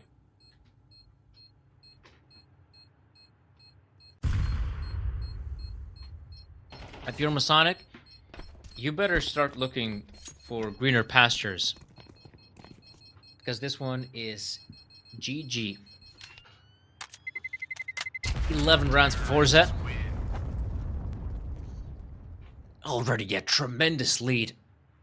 And this is still, I mean, T-side. I mean, it's not like Forze are incapable of playing Nuke. They still have a pretty solid track record on the map. And obviously they could play it without even having to worry that, you know, they're in a desperate position where every single round counts. No, they can lose a few rounds. They've already acquired so many of them that losing a few wouldn't really matter that much. It's only when, you know, they start losing something like 5 in a row, let's say. That's where they start sweating a bit. Yeah, Spirit. That guy's still on the Mac 10. That is insane. Another fast play? Maybe. Oh, something. Able to find one. Kusmi with a response. There's still one more player here. However, the flank is quite quick. There's one on top of the heavens, but Kusmi has avoided every single one of them. And he'll just make his way down. Oh. Back up. I'll keep the Masonic players guessing that maybe he's actually making his route towards B. Problem is, though, Norp, all eyes on him, because he's got a pretty powerful position. Yeah. And timing was a bit awkward there for Kusmi. It all just came down whether Norp could actually see that player or not. And as we saw, he did. Yeah, this one wasn't really as clean from Forze. Admittedly, they kind of struggled exiting out of Squeaky. And also the rotation was pretty quick. We already had a third player on top of heaven in just a couple of seconds. So that was good. A quick rotation from Masonic, able to quickly react to what was happening across the map. And obviously the big problem for Masonic is still that Forze has plenty of rounds to work with, and also still a fair amount of money. But that's a start. That is Crowley able to find the first player. Although Sweetsy is able to respond, so leaving outside just a bit more vulnerable. Norb taking a more than orthodox position with the op. That is a very slow peak, and despite Norb's best efforts, he's not able to react quickly enough. Now, they could just try to pressure him. But also, Forza has a decent amount of time. Yeah, Norb, you could see that he's being pressured in that position, will be going down. This is good for Forza. I mean, they've already made some good work in the B-bomb side, forcing a rotation from two of those players. And this is where they absolutely can slow down. They've slowed down, waiting for more mistakes out of Masonic. Perhaps someone is, going for a ballsy play, and that's why they're expecting for any of these flanks to come in. Botman, though, is going to have to step up. Let's get the first frag. The other players are a little bit too slow, walking out one by one. That's not going to be a recipe for success, rather a recipe for disaster. I'm not even sure what was the whole point of them going out so quickly when they could still have tried to rely on Sweetsy.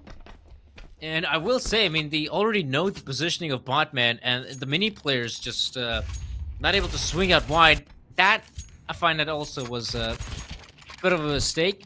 But then again, Botman plays that one super well, able to find the first, then repositioning, making the gunfight so much more harder for the mini players. So yeah, 11-6. Still, Masonic has some way to go before we can start even talking about overtime. But until then, let's see them pick up this easy round, right? This is by far one of the easiest rounds they can take.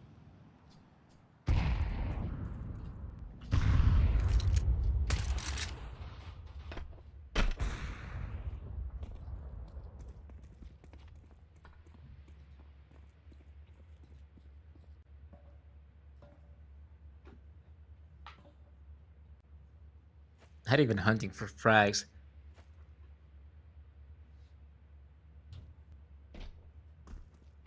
That is Masonic taking this one super seriously.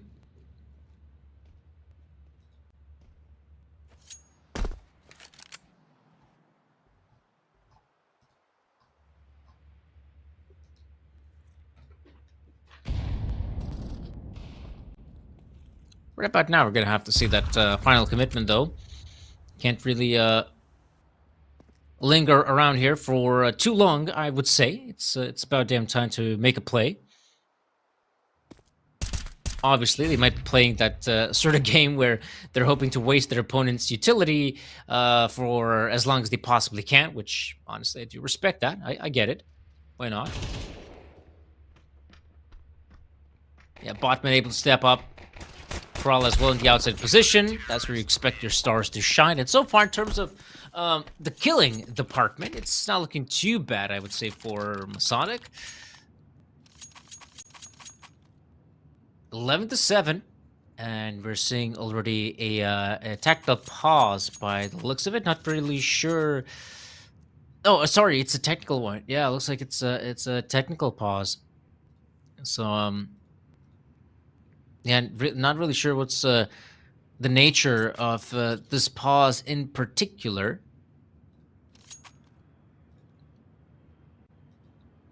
But I hope it's not something serious and we can actually get back into the action. That's what we expect here, folks. Some more action.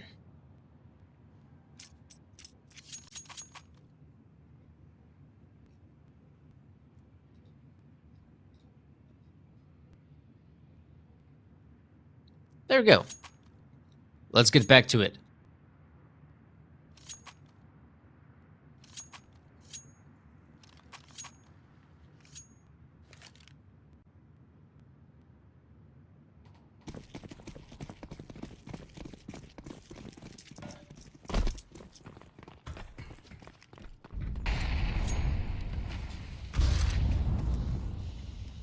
Okay, we're seeing some super aggressive maneuvers out of Krale.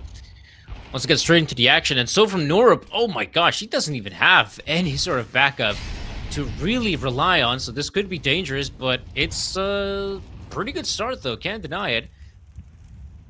Look at us made his way past through, but yeah, finally, Krale reveals himself from down below. A second big frag to take. This is not looking too good for the remaining Forze players. They've already lost so many players so quickly that I'd say this run is practically over, but hey, Krale, yeah, already so aware of his position. And there's not much to it, I'd say. Krale is looking for the mini ace, might just get it as Spirit is walking into his crosshair. Just unable to land that final shot. Okay, there we go. And that, ladies and gentlemen, is the end of that.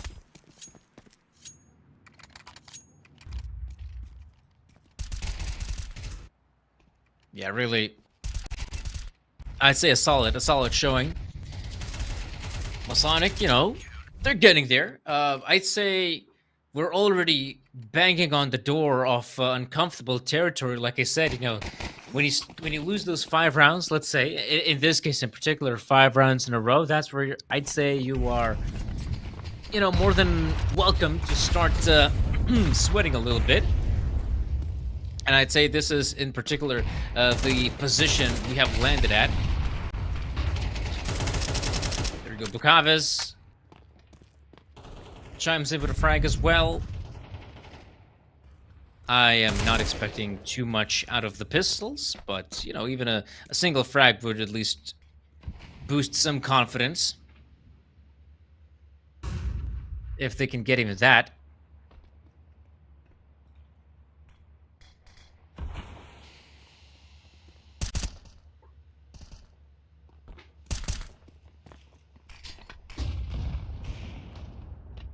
There we go. Seeing Krale, though there's really not much to see at the Krale's POV just because, yeah, finally we eliminate those 2 players in Squeak. Now we can actually take a look what's happening in Something's eyes, but sadly all we see is just death and mere destruction.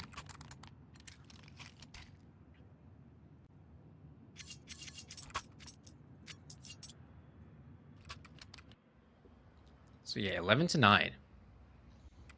Might as well see what's gonna happen in this round. This could be the old defining round. If Masonic is able to claim this one, I feel like, yeah, Forze is in some trouble.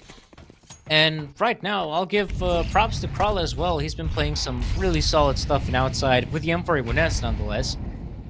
But I kind of feel like even though Outside kind of requires a player to have an up just because of those long-range fights, just because of how common it has become for the T side to be deploying smoke grenades, trying to play around set smokes.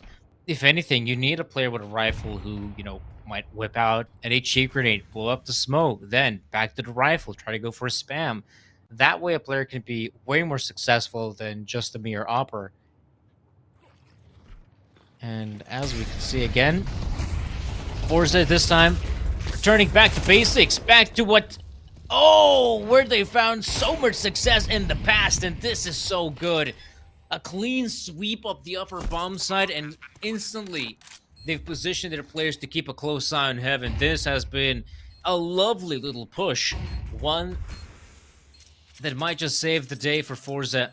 As we can see, yeah, that is just Nora backing away from this. Bukaves as well. Sure, they have money, but really, do they have to go for this?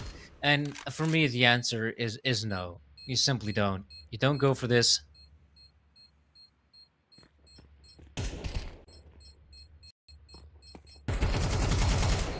Well, okay. That was an attempt, all right? That was an attempt.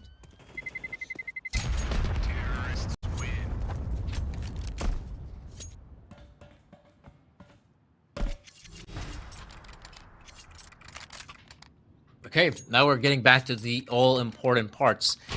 It is round number 22, in which Forze is just 1 round away from securing victory on this best of 3. That's all it's going to take here. And Masonic, I feel like they had a pretty good run.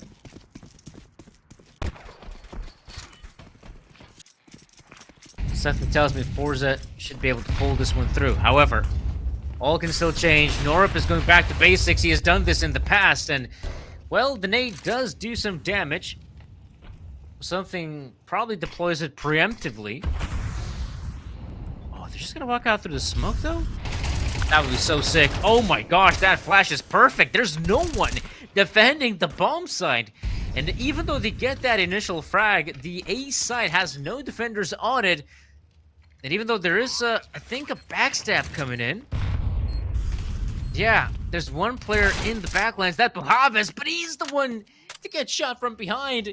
And this is all falling apart for Masonic.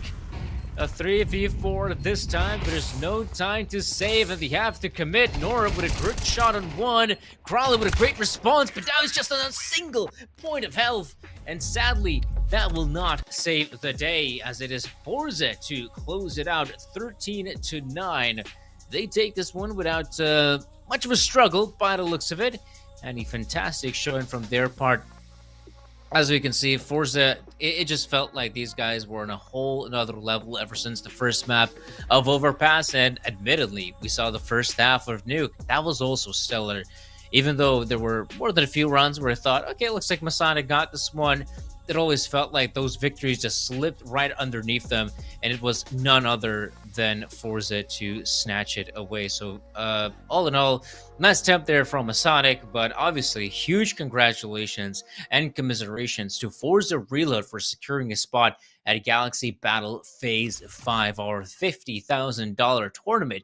We still have a fair amount of teams to go through to figure out who's going to secure those spots in the plains. So Forza is, of course, our very first one, but we have wrapped up our first best of 3 in some very quick fashion. I mean, I'll give props to Forza for that. Up next is going to be the Fireflux versus Copenhagen Wolves matchup. Again, either team seemingly deserves a spot at Phase 5, but of course, it's not going to be both of them to get it. Someone will have to secure the W. Anyhow, folks, thanks so much for watching. We're going to take a break, and once we'll be back, we'll be sure to bring you that second best of 3. Stay tuned.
if the sun don't shine.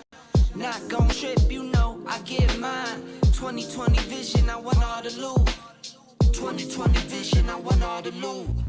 Not gon' trip if the sun don't shine. Not gon' trip, you know I get mine. 2020 vision, I want all the loot. 2020 vision, I want all the loot. I'm talking be my all clean, fit too mean, finger all shiny on my baby's diamond ring. I was on a high till I caught onto the scene. Swear I lost my heart when I fell in love with things. Rookie year went broke like Jalen Rose. Got the price, sold my soul to the things I own. Switched up, locked in and got my mind right. Prioritizing, got my business and my time right.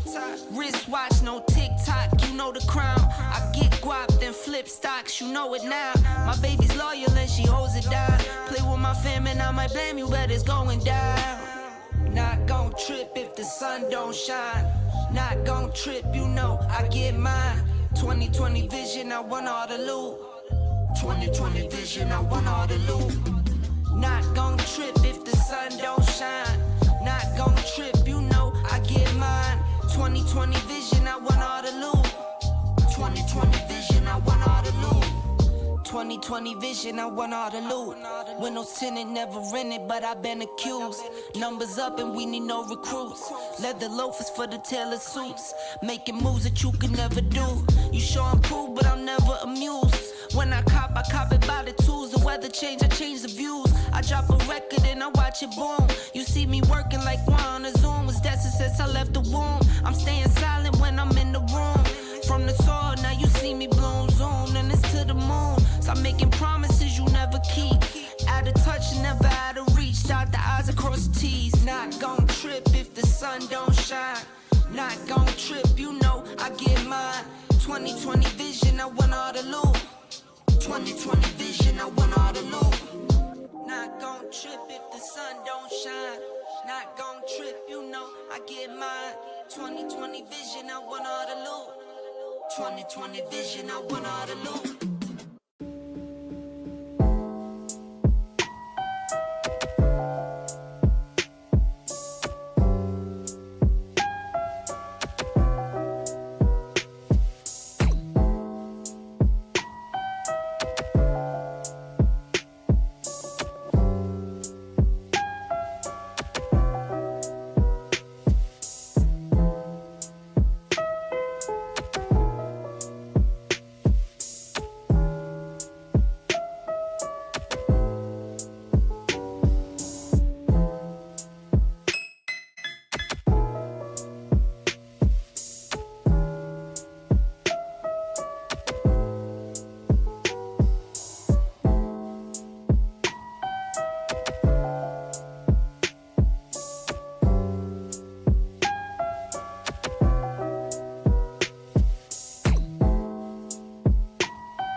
Woo! Woo!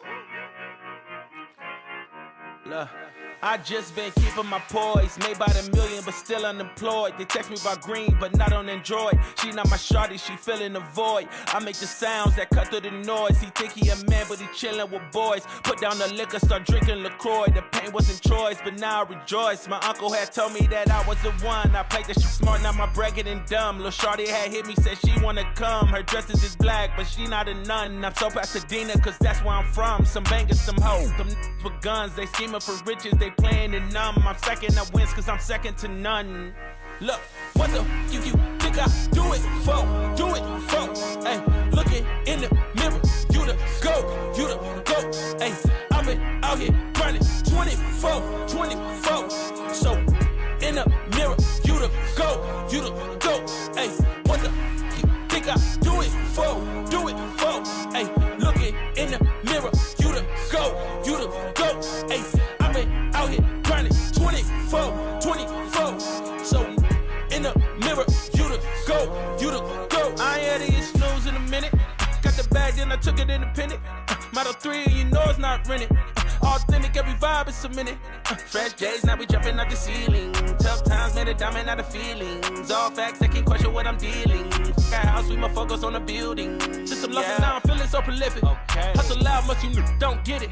Seen the highs and the lows, it's terrific. Yeah. It's a job to hate, that's why I love the critics. Okay. Self-made, I ain't gotta ask permission. No way. Turn my pain into fire, no ignition. Okay. Only when the money talk, when I listen. Okay. I put the city on my back and the dissing, huh? Look, what the you think I do it for? Do it for?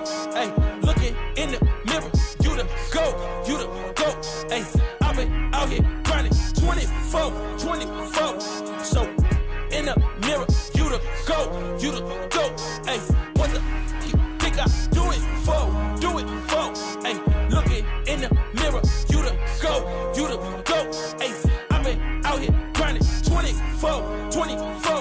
So in the mirror, you the GOAT, you the GOAT.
truth be told, I was down bad, now I got it on go. Finna count my dough till my thumb got slit. Put my neck on glitz, put my name on the list. Finna shine on the bitch, I'm from the bay, been player one, way too clean. I was born this way, this my DNA. I was EBT, now the bread on the way was the ETA. I done took my payment, it sound too clean. I'm a trail ass nigga, never thought I can't. Got $1 on me, what is life but a dream? I've been living my faith, nigga turn me up. I ain't even hit 10, bro, this shit like wait, let them feel my bass. Finna test your jaw like my last name Davis. Heard your slap, but it sound outdated. What you rated?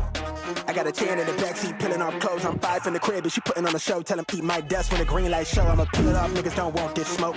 Little nigga, y'all want this smoke. I'ma spark that shit, I've been feeling on edge. I'ma burn that down to the ashes cold. More fire, more fire, more fire, more fire. Spark that shit, I've been feeling on edge. I'ma burn that down to the ash get cold. More fire, more fire, more fire, more fire. Spark this shit, don't fear no death. I'ma burn that down to the ashes cold. More fire, more fire, more fire, more fire, more fire. I'm mine, I'm on fire, I'm mine, I'm on fire, more fire, I'm on fire, I'm on fire, more fire, more fire, more fire. I'm mine. I jump up and count my blessings. Yeah, I ball out so hard, got 'em thinking I'm mad with the pictures. Yeah, look at me manifesting. I'm in love with the bread, and look at the spread. I'm thinking I'm blueberry central. Sign on the dotted, circle the amount. Hella O's like I went running routes. I wanted this since I jumped off of the porch. I've been this free since I lived on River's couch. Gold frames on me leading the charge. My eyes is open, I can see it to Mars. I'm Steve with the Max serving up genius bars. Reach for the ceiling, nigga. I'm the same little nigga with a gap tooth smile. I never backtrack. I'm a long way from home with the block too hot. I ain't touching on road, break ground when I grow. I was kissed by a rose. Niggas wouldn't go a mile if they lace my souls. I could walk on air like I'm stepping on stone. I'ma spark this shit, don't fear no death. I'ma burn that down to the ashes cold. More fire, more fire, more fire, more fire, more fire. I'm mine, I'm on fire, I'm mine, I'm on fire, no fire, I'm on fire, I'm on fire, no fire, no fire, no fire. I'm mine, I'm on fire, no fire, no fire, no fire, no fire. I'm mine, no fire, I'm mine, no fire, no fire. No fire, no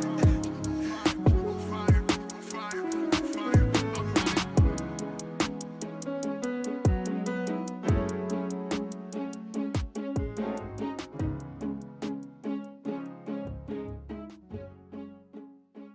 no fire, I'm mine.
Hit her with that stamina, turned up to the maximum.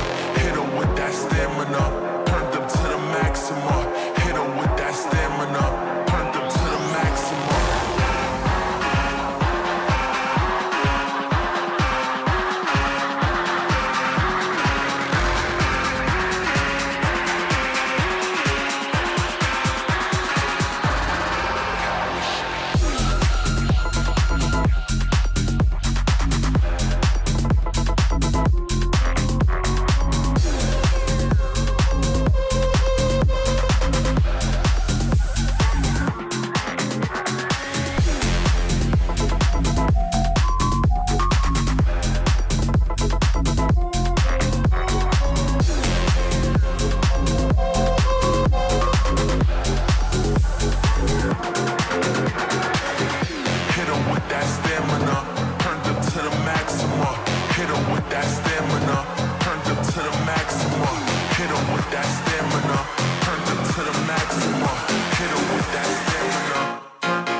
Welcome back to the broadcast. The name's Sir Danny, and straight into the action we go. It will be, of course, the Copenhagen Wolves versus Fireflux matchup. Not much to talk here apart from, let's take a quick look at the veto. I was quite surprised to note that of all the maps, we got ourselves a Mirage. Now, fair enough, Mirage is a okay-ish map for Fireflux, but it's also the same for Copenhagen Wolves, so I'm quite surprised that we end up landing on this map in particular. Later on, we'll have Train. That seems to be quite the specialized pick from the Wolves. And also some interesting storylines heading into this one. So by the looks of it, the Wolves are playing with a stand-in the form of Jorko. Now, Jorko used to be part of the main lineup, but I think he was benched maybe 3 or so months ago, and he was maybe at least since September has been added on the transfer list, and so he's been kind of an active player for the Wolves. and they've been playing alongside Christo. It's also interesting to note that on the Fireflux side, they've also made a bit of a change. That they have a Latvian player in the form of Shield, who from what I remember, if memory serves me correct, used to play in Monty Gem. That was the Monty Academy roster that basically the core of that team got moved up to the main lineup. And so yeah, we've got some interesting. Oh, and also Fireflux. By the way, has anyone seen their track record recently? I mean, it has been amazing, right? They've had an amazing track record recently, to be honest.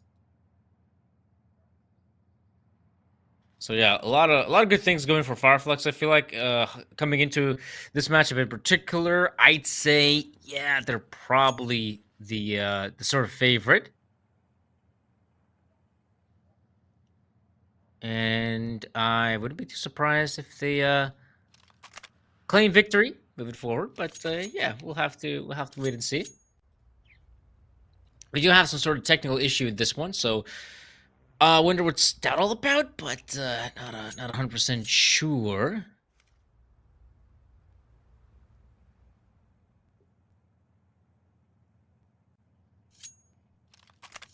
We should be good to go by the looks of it.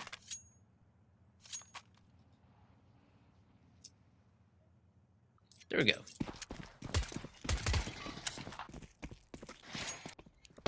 Let's get the show on the road. And what we have here is obviously a lovely Mirage. Pretty simple stuff. The current setup here from the T side is, throwing down that early smoke and window. That's to be expected. Pauses, of course, playing close by the smoke. Oh my god. I can't believe he still wins out that engagement. That was such an important fight to take.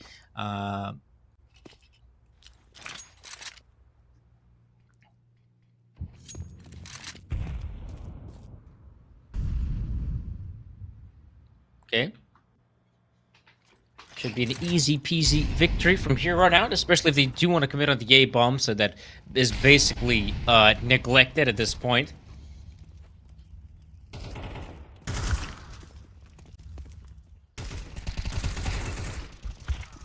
Oh, gonna move on in. There we go. 9 shots coming in there from Paz, from Banjo. Nice entry fragging capabilities. Now it's all up to Lonesome Mateos by the looks of it. It's gonna be pretty doable when both from the fails at 1v2. So this boy quite low in HP, admittedly. It shouldn't be too difficult. Oh, nice pass through. Oh, what? No, Paz! He got confused there for a moment. And now he has revealed himself and somehow survives, but he is such a low HP gamer, should be an easy target. Just the 2 points of Alpha Mateos. He's got a big chance in this one, and so Mateos reigns supreme. Secures a much needed victory. And I thought that it's practically over once we saw Fireflux fully commit on the A-bomb side, the A side that was basically neglected. We're going to take the replay here as well. Lots of chaos going on. And yeah, some really just some dissatisfying timing there for Paz. Kind of expecting someone to move in from behind, and then boom. Just as he looks away, nothing.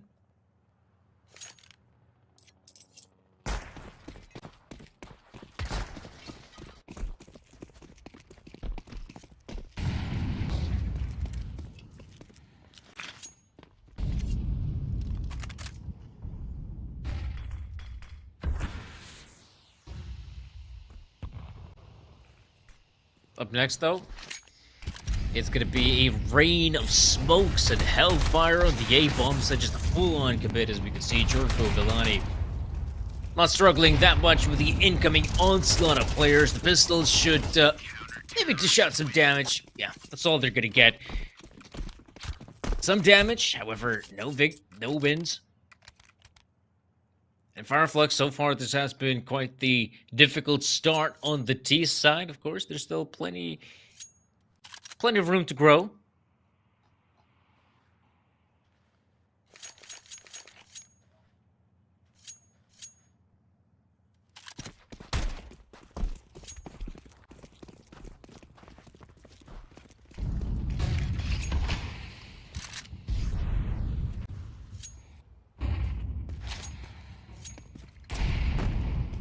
More nades coming through.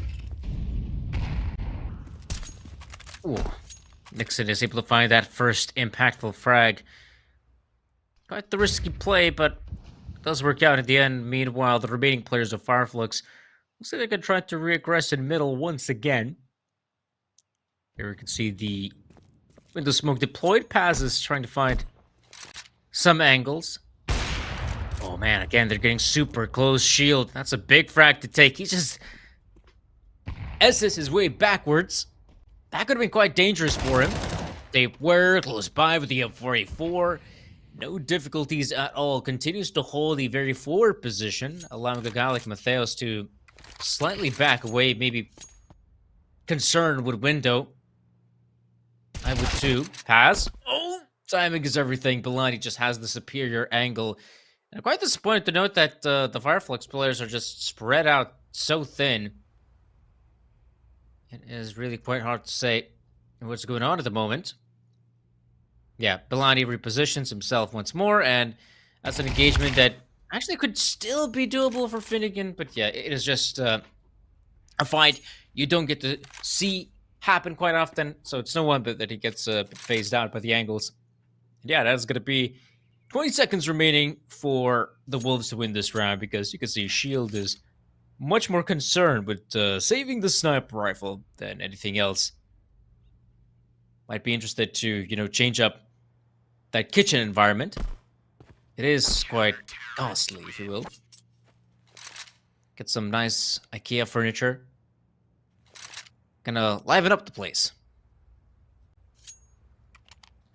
And of course, guys, for those who are tuning into the broadcast, maybe for the first time, maybe for the millionth time, but the fact is still the same. An exclamation mark Galaxy for your chance to win some awesome skins. We do these raffles on every single halftime, and if the game actually goes to OT, so there's more chances for you to go get some skins, because again, every single halftime, get a chance, get some skins dropped. And also, I believe once the tournament is coming closer to the end, the odds are a little bit increased there for our wonderful viewers, so keep that in mind.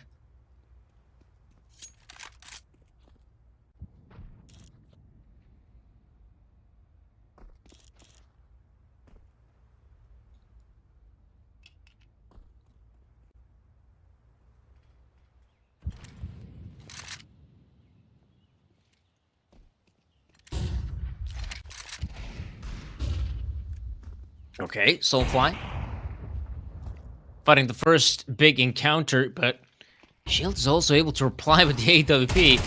Already, this is not looking that great for the CT side. Oh no, they're being overwhelmed here. Look at Banjo go. Up through window, already eliminates a couple of those guys, and I'm a bit perplexed what just happened here. Tape Bear, that's a big frag on one with the second, alright. He's giving himself a good chance in this one. There's a low HP player, Finnegan, on site. Oh my gosh, he's making so much noise, and he still has no idea. Now Finnegan's position. Might be able to catch him, though. I was anticipating a guy in connector, but not Finnegan. Nice attempt there from Tapeware. I give him some props, man. He played some solid CS. He tried his best, all right?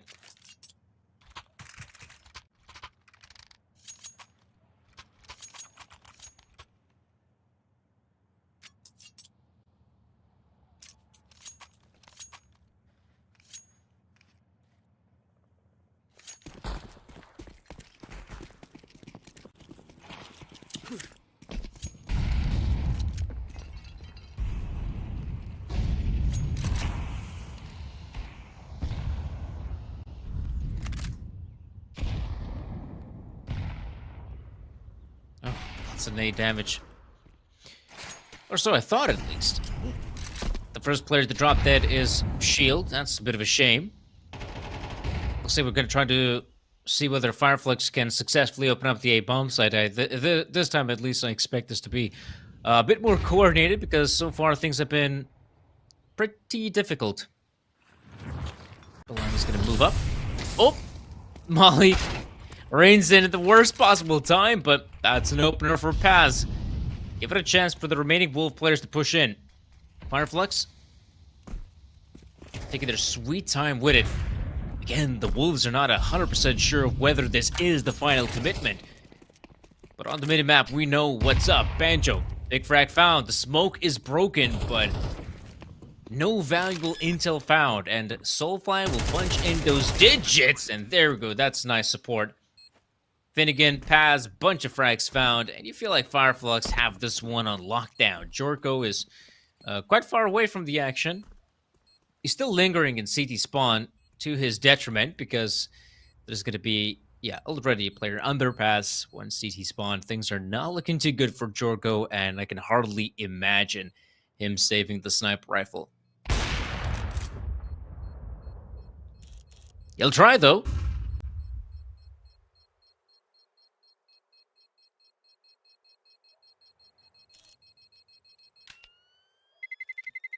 Yeah, but not gonna live for long. Oh! No way, Finnegan actually misses him. I was so sure he's gonna see the guy.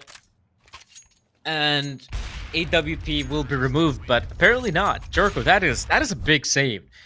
Considering that equipment-wise, they're not doing that hot, and the fact that op is saved, yeah, that's pretty huge. That's a big gun to have.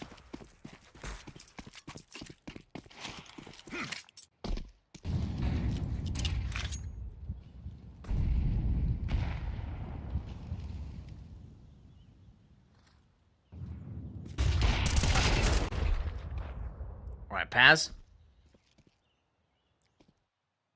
It's one big frag to take. Shield is able to get another one. Already, those opening frags from Fireflux are looking stellar once again. Oh, he missed it. Oh my gosh, that's so awkward. Misses the incendiary. Has to push through the flames. And again, just Fireflux just opening up this round with no difficulties whatsoever. Ob's not gonna save him. And Tapeware, yeah, might as well back away and save. Once again, Fireflux, strong entries on the side. And barely a defense from the Wolves.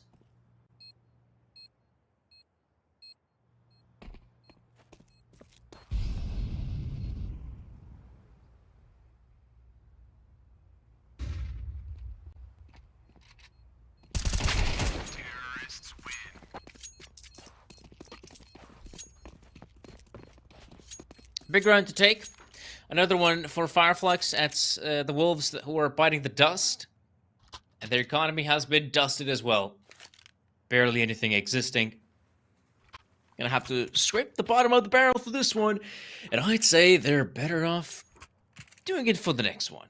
This time, let the cash come in. Get this round over and done with as soon as possible. And let's get back to some real Counter-Strike. I gotta see the boost from the guys. We just spot out something. Right now it is been pretty okay, I'd say. I like the fact that putting a bit more emphasis on the A side hold. That's where I think I'm gonna try to pressure their opponents once more.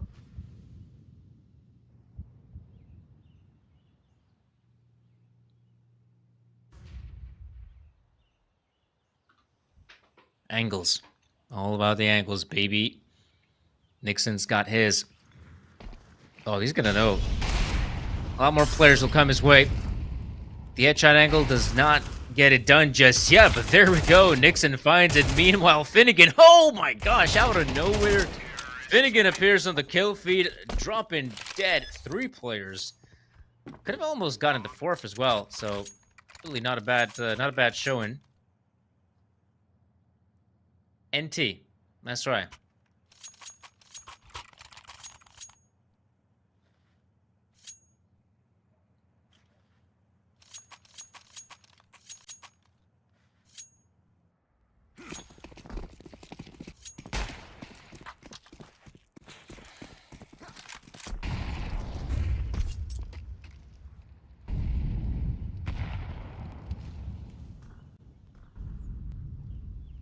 This time, at least we get to see some more guns come out, bigger guns, if you will.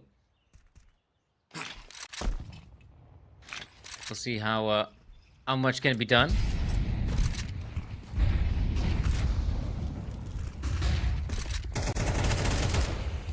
Ooh. Okay. Gotta keep on pushing. Not too bad. Finnegan is able to move in quickly once again, but they do need to get that bomb planted ASAP. Nixon's gonna reel himself, and damn, again, those trade fracks happening all over the place until it is Tapeware to shut it all down.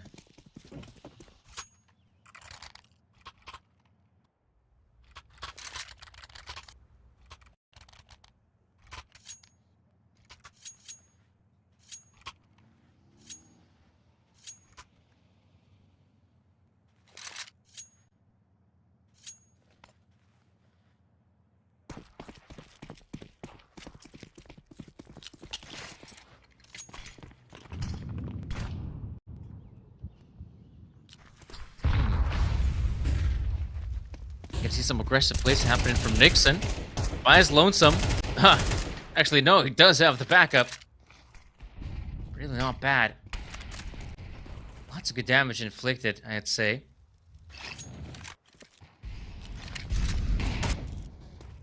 Can keep on pushing forward. But for how long, really? B-side is already under full control, basically. A-side as well. It's just Shield firing off again some lovely shots.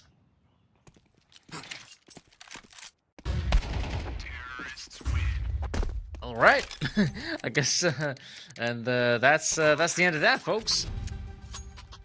Pretty quick way to wrap up the round. We saw initial success, I feel like, with this aggressive play, but then Shield out of nowhere just kept on finding frag after frag after frag.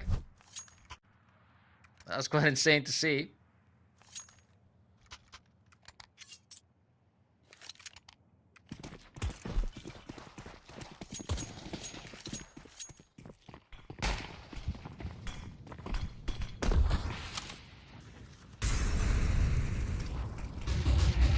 Well, another fast play out here middle. So far, not a lot of success. But Finnegan is able to find one. The CT still inflicting good damage, even with a lackluster weaponry they have. So it's really not that bad. Now Shield and Banjo. Last remaining players, at least they have presence over the B bomb site, though. Banjo really needs his teammate to move in, and he simply cannot. Shield is left alone. At least he's out there with a bomb on his shoulders. If the bomb would have been dropped, the situation would be a lot worse. So at least that's something. Oh, he's going to try to sneak through connector. Can it really work out? Ooh. Looks like he does find some good timing at least. So that's quite nice. Oh, but not for long. And that's how the half ends, folks. 7-5. Copenhagen Wolves still maintain the advantage, but things were looking up there for Fireflux. I was kind of hoping for them to come out on top at the end of it all. So yeah, really not a bad scoreline, all things considering. I think the Wolves will be quite happy with their performance so far. But of course, up next is going to be new half, a new day, and obviously a new opportunity to succeed for Fireflux. Perhaps that's all they wanted, to really kick things off on the CT side. And hold up just a sec. Okay, I thought someone's gonna get a covert skin, but it's just the Jawbreaker. It is just the Jawbreaker. Still not a bad gun to get, not a blue, so I give props to you. And again, if you want to participate in the little raffle giveaway we do, type an exclamation mark Galaxy in the chat.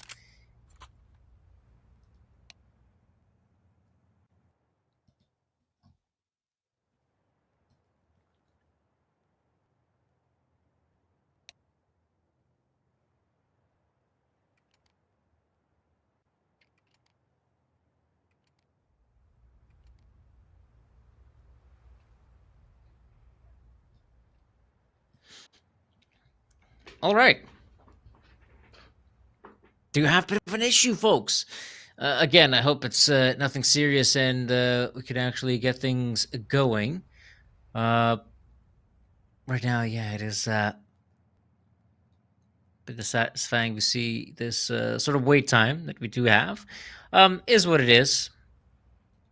As long as it doesn't take too much of our time, I'm all right. So yeah, we'll just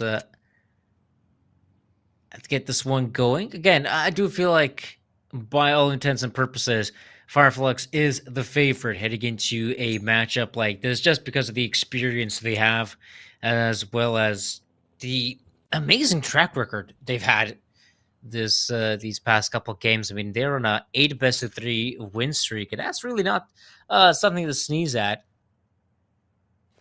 And yeah, they have been playing some pretty solid Counter-Strike.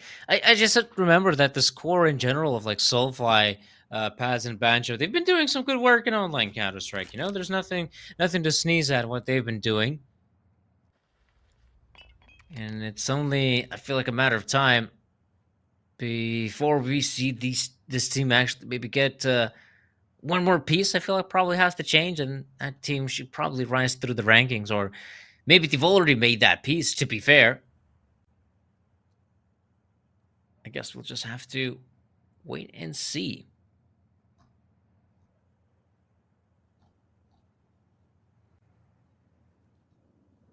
So yeah.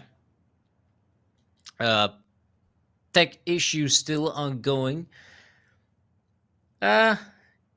Shouldn't be anything serious. I'd hope so. But again, it does feel like I talked about this in a previous map.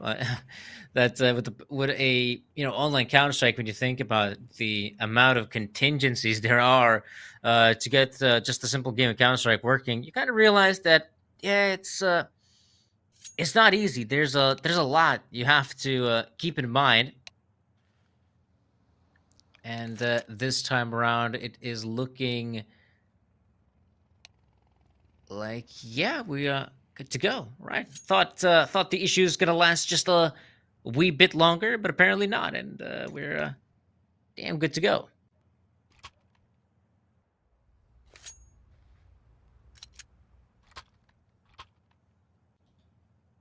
That's some good news. So let's do it, shall we?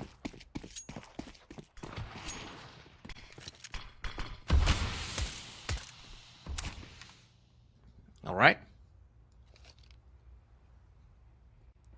Already seeing a bit of a fast play coming out from the Wolves, straight into the B bombs. They threw short, and these guys have already been softened up quite heavily. They have managed to persevere, though. There's still one more player to dispatch of. That is, Nixon. Already on the free piece. Might just be hitting his 4th soon enough, as he's already finding so many frags left and right. It is Nixon to close out the round. Fantastic showing from the youngster. If you wanted confidence, that's the way you do it. 5 frags on the pistol round. Arguably, this one, the most impactful of them all. Gets one straight. It's back to the kitchen. And another big frag. Yeah, not bad. Not too bad, I'd say.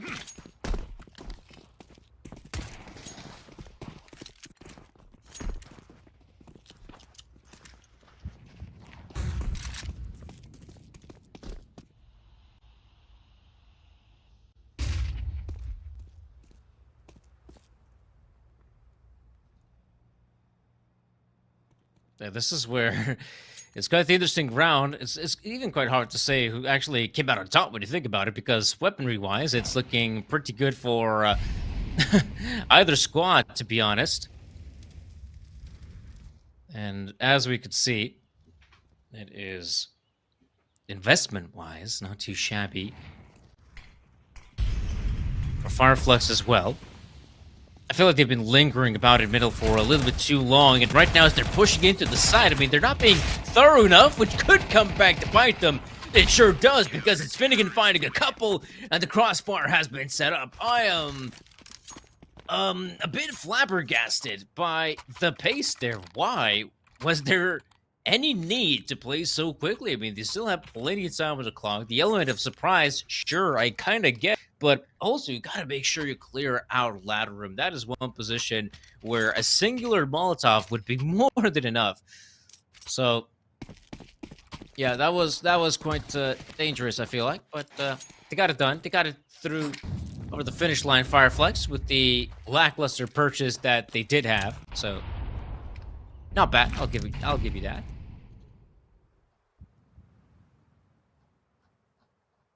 So yeah, we'll see how things are gonna pan out. Ooh, look at that nade. What's next here on the agenda for the Wolves? Well, with a force buy like this, obviously, taking their sweet time is probably for the best. It kind of sucks, though, they have no utility in a round like this, where, VP Smokes at A side could at least grant you a bomb plant. That'd be huge, right? But we're not seeing any of that, so that kind of sucks. But so far, I mean, they've actually done a pretty good job at keeping those CTs on their toes on B. Here comes the fast play. Oh, Tapeware. This Tech 9's the guy. Chicago style. So we are seeing that bomb plant coming in. And right now, here comes the National Guard. Pass. Getting a good frag on one. There's a lot more players to enter the side anytime soon. Shield, there we go. I was so confused who got who in that scenario. But Bilani, Tech 9 in hand, and now has cold dead hands because he's out. 6 feet under, 2 meters down below. And it's Fireflux to claim their 7th victory. Defuse is achieved. All right. Alrighty then.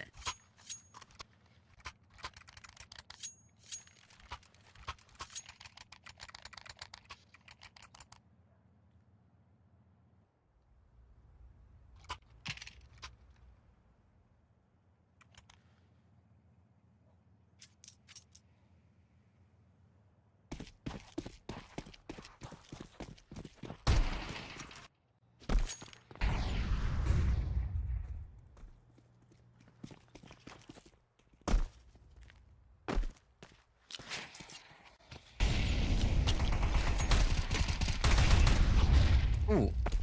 Alright. That's Jorko moving in pretty damn fast. Not ashamed to say there's a lot of good stuff going on here. Bomb plant is still quite doable, I'd say.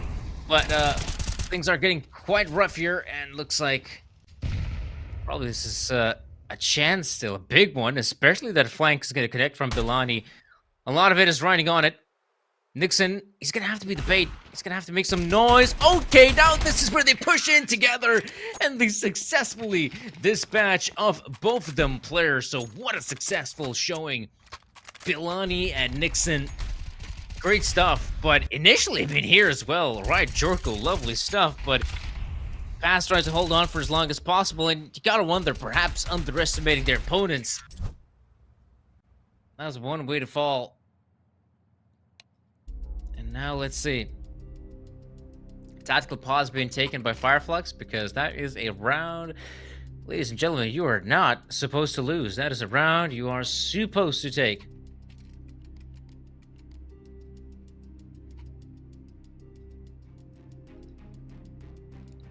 Yeah. Let's see what's going to happen from here on out.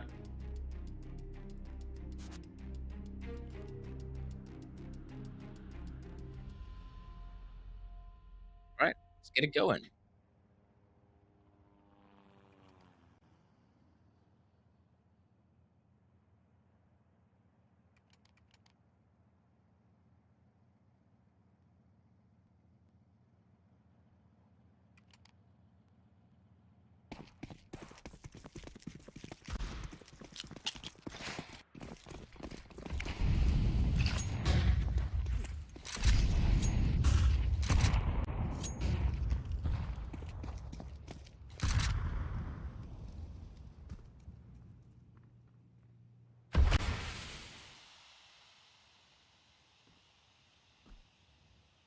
The slow round, and anticipation is obviously huge.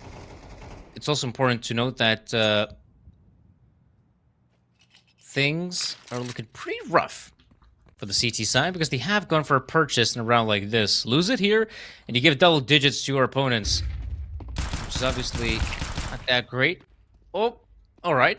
Banjo with the 5-7. That is quite intense. Oh no, he's able to find more. Oh gosh, what is going on? This was supposed to be a freebie for the Wolves. There we go. Bilani's able to put in some semblance of victory. Banjo is still lingering in this position. And Bilani, out of nowhere, already with the 3-piece. So they're aware of Banjo's positioning at least. Dispatch of him, he might just win the round, but Banjo's still firing off. And a low HP shield is all that remains. But he doesn't need HP. All he needs is to land shots. And that's something you can rely on. And Jorko with the AWP against Shield. Now, Shield knows there's 20 seconds remaining, but where is the last guy coming from? And that's something he's not 100% sure of. So things are looking pretty difficult, I'd say. Gonna throw in that smoke grenade for good measure. Punch in those digits. So this is already looking like a really solid start. Let's see where this actually leads the team. Oh, man. The Shield. Oh my gosh, he's gonna try to move in quickly. Sees the player. Oh my gosh. The clock is out, so this should be one that Jorko takes. And it sure does. So congrats to him. That was scary. Oh boy, that was scary. Scary Counter-Strike. But luckily, the Wolves clinch it out in the end. That should have been way easier.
And for a bit of a stack here on the A-bomb side. So far, it's a pretty slow affair.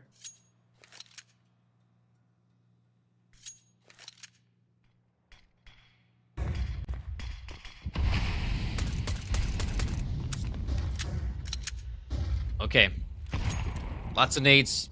Molly's being deployed. Love this from the Wolves. They're being quite careful about it, though obviously this is more than obvious that B side is where it's at. This is the final commitment, but at least they're now entering a bomb side that has been more or less cleared out by some of the initial utility.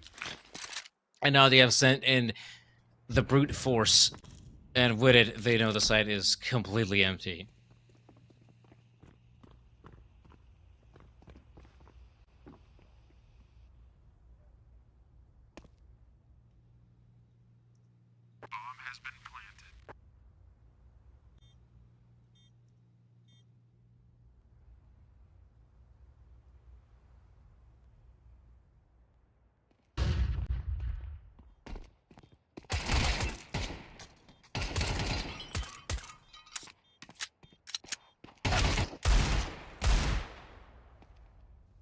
Yeah, this is what you can kind of expect from the guys just trying to find some few exit frags. Ooh, that's quite awkward. Shield able to get some good damage in. Fireflux might even end this round with all the guns going their way. Oh my gosh, poor Soulfly was so close to getting that one. And now Banjo can pick his poison. AK, AWP. There we go. Why not the big green?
Oof.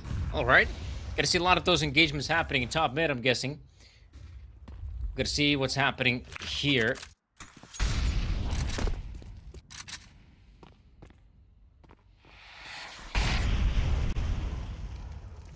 Whoa.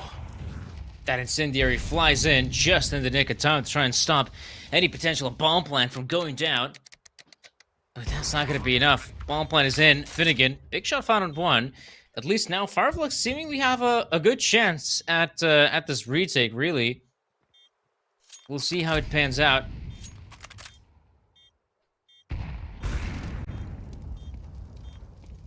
Pass is moving in from short. Tapewear needs to get this frag done. Is good for one. Down to the 1v1.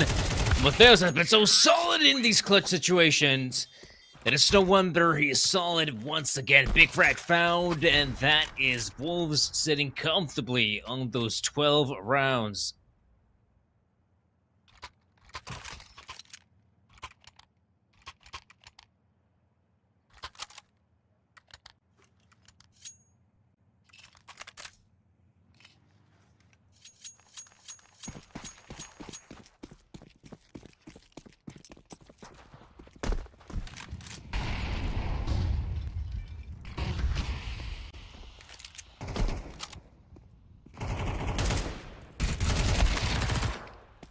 Oh, seeing some mayhem there in short. Meanwhile, looks like the final destination will eventually be here on a site.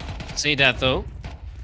And some more frags coming through past. That's a big one. Tapewear burns Soulfly to a crisp. So the bomb plant is looking pretty damn good, I'd say, for the Wolves. There we go. They're going to punch in those digits for good measure. Ooh, what's happening here? The CT spawn. That's Banjo able to get one up on Bilani. Jorko with the response. So a 2v2 still quite doable for the Wolves. It doesn't help that Fireflux are struggling in terms of utility. Not having any kits, smoke grenades, or anything of the sort is going to make matters so much more difficult. They try to throw down that smoke.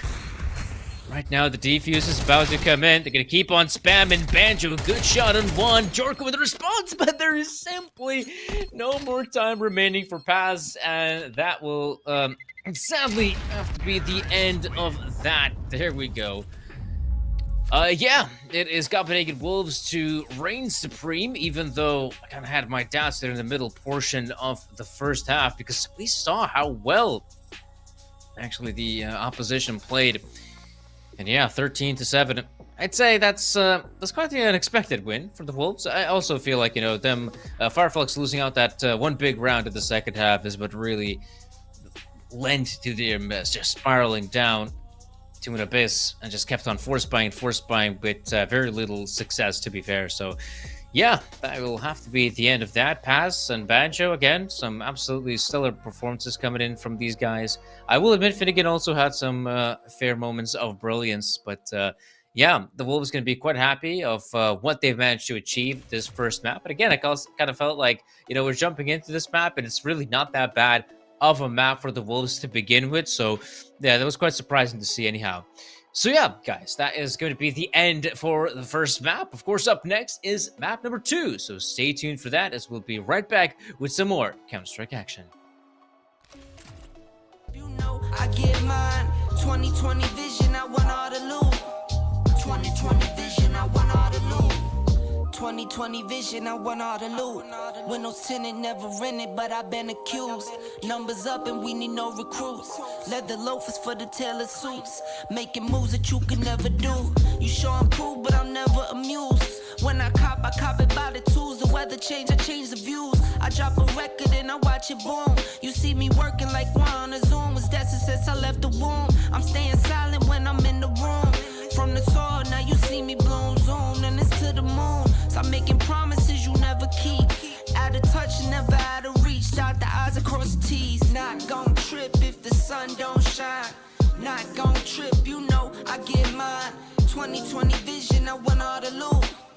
2020 vision, I want all the loot. Not gon' trip if the sun don't shine.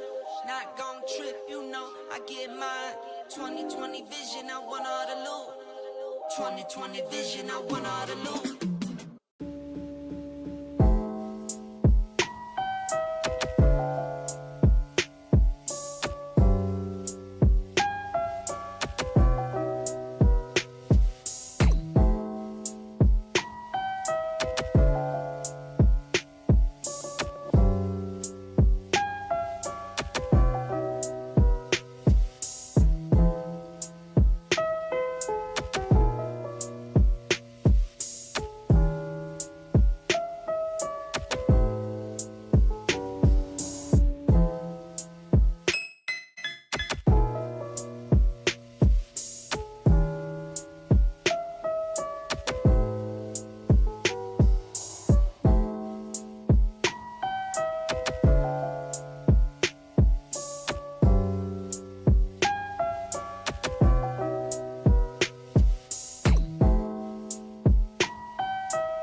I am an artificial intelligence, and I can't talk to you. Get ready for the start. 1 minute to go. Players ready. Get ready for the start. The players are warmed up, and I hope you are too, my cucumber. While you and I are having fun, it's already 40 seconds before the start.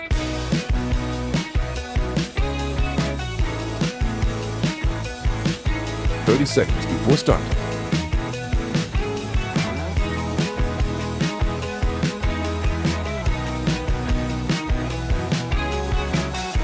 "20 seconds before start. 15 seconds, baby. 10 seconds before start. 5, 4, 3, 2, 1. Gang, and welcome back to some more Counter-Strike. Now, we already saw the first map, which I wouldn't necessarily call it an upset, but You know, it was a bit weird to see that Fireflux, of all the maps, has opted to go for a pretty okayish map for Copenhagen Wolves, and admittedly, they ended up biting the bullet and did not succeed. The problem is, though, up next is gonna be, well, none other than Train, and Train is I wouldn't say it's a problematic map for Fireflux, but that is a map they haven't been playing, well, that well, to be honest. It is a map they still tend to ban against some of the opponents they end up facing. Whereas for the Wolves as well, I wouldn't say the Train is some sort of tremendous map for them. They don't even pick it that often. To be fair, they pick something like Mirage more often than a Train. Even something like Nuke and Ancient are more probable to see the best of three. Albeit, to me, this feels like an obvious pick to go if you want to try and punish your opponents. And admittedly, Fireflux has been losing against some pretty some opposition they should have quite easily dismantled, right? I mean, even Fireflux losing to VRS Caholics, Novak, Basement Boys. These are the kind of rosters you should be beating out of your Fireflux. And I guess that is how Copenhagen Wolves will try to punish them. We'll see how successful they will be at their attempt, as right now, the Wolves have slowed down their pace completely, but the Lonnie, first point of attack, trying to make some noise towards the A-bomb side, hoping he'll keep those players at bay. The problem is happening, and the B play is where it's at. Oh. Lots of gunfights going on. Lots of gunfights. Jerk were able to find a couple. Tapeware as well, but right now it's just Shield and Paz remaining. I'd say it's not looking too good for the remaining players. The CT side needs to find those frags ASAP. Flashes there. Honestly, not really even sure how he got blinded for a sec. And right now they have to move in quickly, as the T positioning is looking pretty good. There's a headshot on Shield. Yeah, there's barely any time remaining, so we know this round is a bust. And a pretty big win for the Wolves. Bomb planted, bomb exploded, and CT's dying.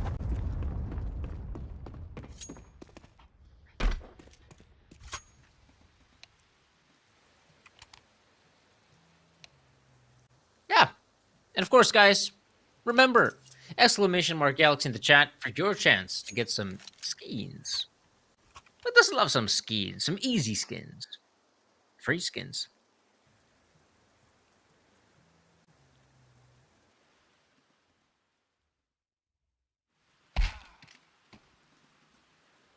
Oh. Okay. That is one of the players disconnecting in the form of Matheus. Oi, oi. Ay, caramba. Not really sure what's that all about. Hope it's I hope it's nothing serious, man. Matheus, hope everything is all cheeky-bricky with your Croatian internet. And we should be good to go with some pretty good Counter-Strike. Honestly, the matchup itself isn't too bad. I think what really helps us is that Fireflux is a pretty explosive team, so they're pretty fun to watch. But Matheus is back on his screen, so I guess it's nothing serious then. It's serious when the player has to, go below his desk and start checking wires. That's where all right, it's serious, okay?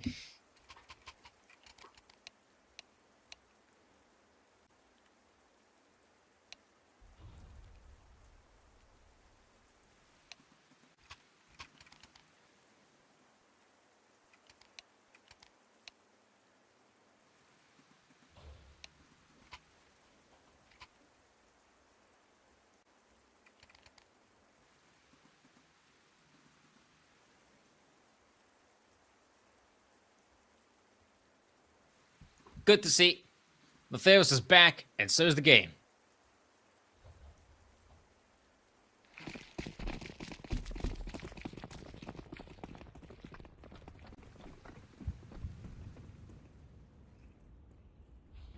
Okay.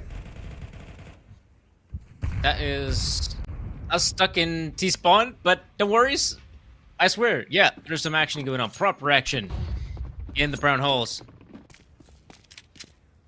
We'll have to wait and see if this is the fast play, but it looks of it is.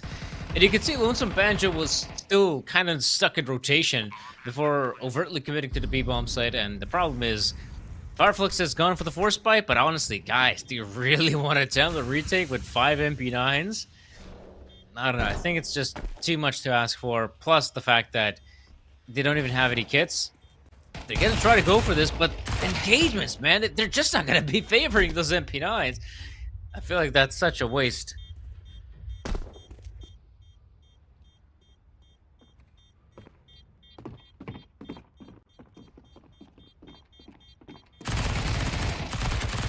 Oh, Soulfly. Okay, gets at least one.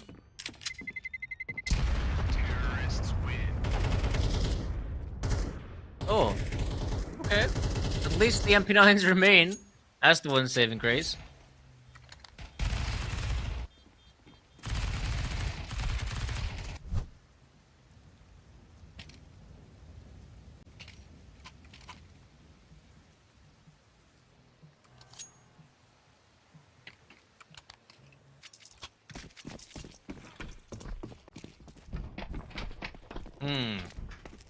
Well, it's just going to be quite a low buy from Fireflux. Can't really expect much of the CT side, but a round like this is also a good chance to actually try to maybe be a bit more aggressive. I could see Shield is playing in a more aggressive angle, just taking control of brown holes, though not overtly committing. We are seeing this push out of Ivy, and Soulfly with the MP9. Yeah, I can hardly dish out that much damage. It's quite difficult. Yeah, not looking too good. Already a couple of players going down.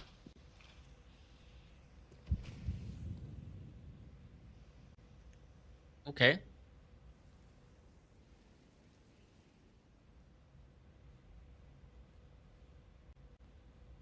Oh, they've definitely... this is Banjo now, at least coming alive with the 5-7. Always a player you can seemingly rely to get at least one shot with that measly pistol. And even though the bomb has been dropped, and some of these players are incredibly low on HP, but oh, can Shield really do much more than that? Well, he definitely waste this round a little bit more.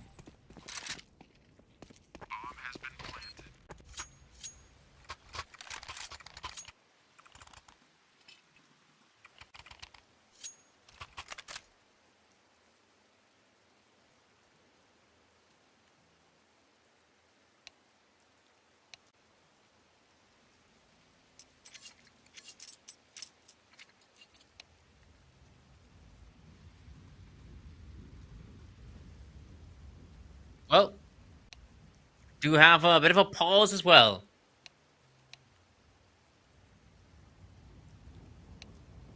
So, is it passed? Is the only player without the proper gun?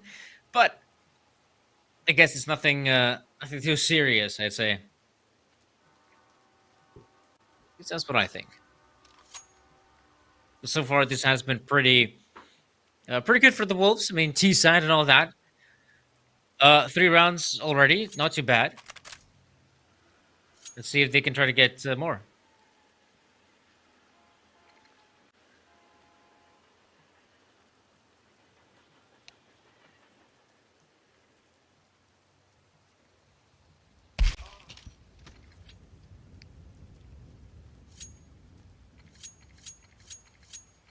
Yeah. Looks like Paz is out of the fight. I really hope it's nothing major for him, and should get back into the lovely game.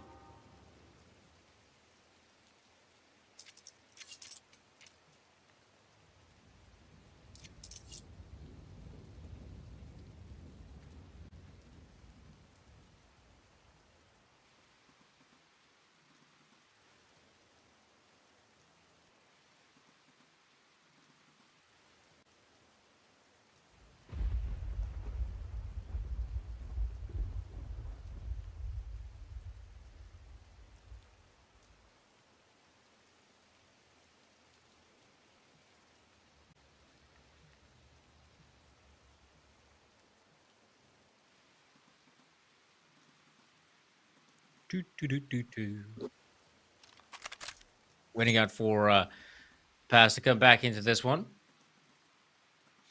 Again, for those who are wondering what's this game all about, well, this is, of course, the play-in that we have for a Galaxy Battle 2025 Phase 5. And obviously, the winner of this one secures a spot in the main event, which is, drumroll please, Galaxy Battle 2025 Phase 5. Of course, I knew that you know it, guys. But just in case I'm saying it out loud. So yeah, by this point, only one best of 3 remains for either squad to secure a spot. And really, Fireflux not at the best position now. They've already lost map 1. Though they can absolutely try and come back on the second map. That'd be quite impressive if they could pull it off. But, you know, I feel like that is definitely possible. That is definitely on the agenda for them. They can still do it. But I am hearing some more clicking in the chat, which is always quite satisfying.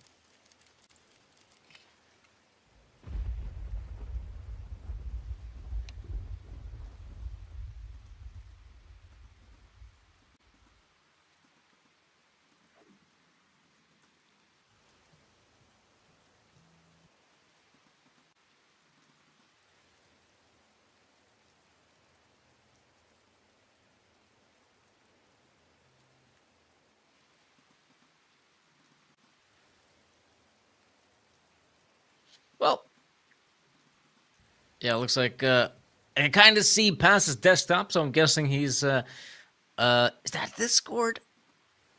That's probably Discord. Meanwhile, some of the other gamers can't handle it, so they're whipping out the phones. Gonna do some scrolling. Though, kind of, I feel like Jorko's probably an H. No, that does not look like HLTV, does it? Nah. Does it? Nah. Don't think so. Yeah, I will admit our kind of first best of 3 when ended up quite a fast one. That was a different matchup. Not sure if you guys spot out. That was the Forze game. If anyone saw that, that was the Forze versus Masonic matchup. Man, that was mega fast. In the meantime, though, this one is definitely, I'd say, a bit of a longer game, though. Longer because I feel like these two teams are more evenly matched than the Forza versus Masonic matchup, so it definitely makes a lot more sense why it ends up being so. And Paz is, yeah, still out cold. Jeez, I wonder what's that all about. Again, I hope it's nothing serious. And I hope to get back into this.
Hey, the countdown is here. This is one of those countdowns I'm excited for because this means we're back in the game. And we're good to go, folks. 10 seconds until we have our game going live once again. So Paz did have some technical difficulties by the looks of it, and now we are more than good to go. So now we're seeing that, you know, Fireflux's economical reality is a bit more tenable just because, you know, you have the op that has a shield. I was kind of hoping to see Shield taking a position in the brown holes, but looks like, yeah, he's just going to hold on Ivy. Oh, what is that? Looks like Soulfly was, you know, completely unaware of the pace. Gets caught out, but his Pantalone is down. So we should be seeing that just a full commit from the Wolves. They started just barreling their way into the bomb site. Not circling that much. You got Finnegan picking up a frag on one. There's Bilani chiming in as well. So WP is not going to cause much havoc, I'd say. But out of nowhere, Paz is able to find a couple. There we go. Taper eliminates shield. So now he more or less anticipates, all right, it's probably connector where the player is coming from. And he got to recover the bomb as well. So wasting some valuable time. And it's no wonder now. I can expect, okay, maybe there is a chance the player will appear from camera. Why not? Time is still, it's on Taper's side. Meanwhile, oh man, Paz has got such a good angle at this point. What are the odds that Taper actually checks it? Oh my gosh. Paz. Oh, okay, the crosshair. Right on Paz, right on time. And it's Wolves to take 4.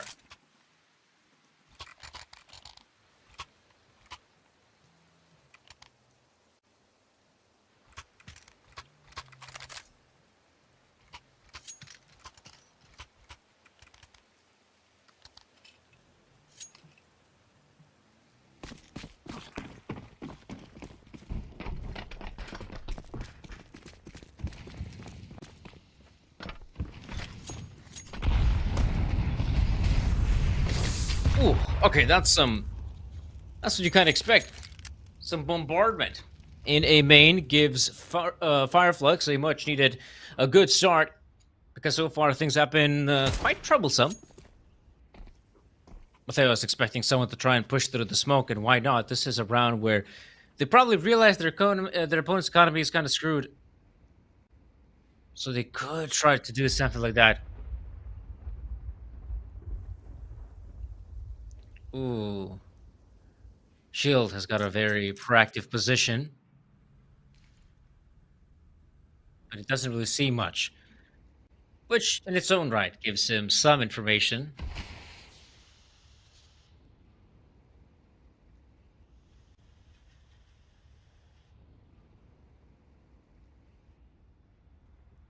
Okay.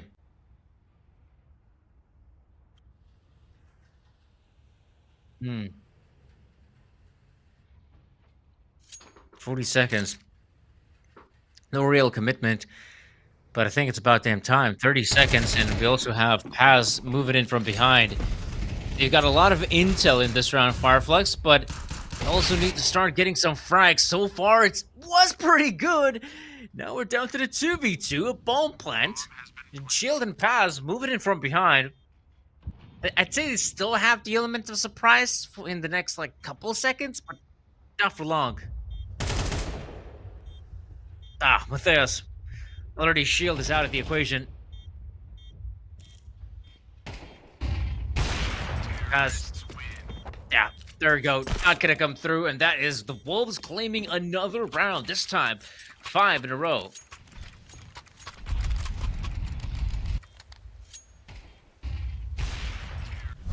Yeah, gonna see some of the replay here.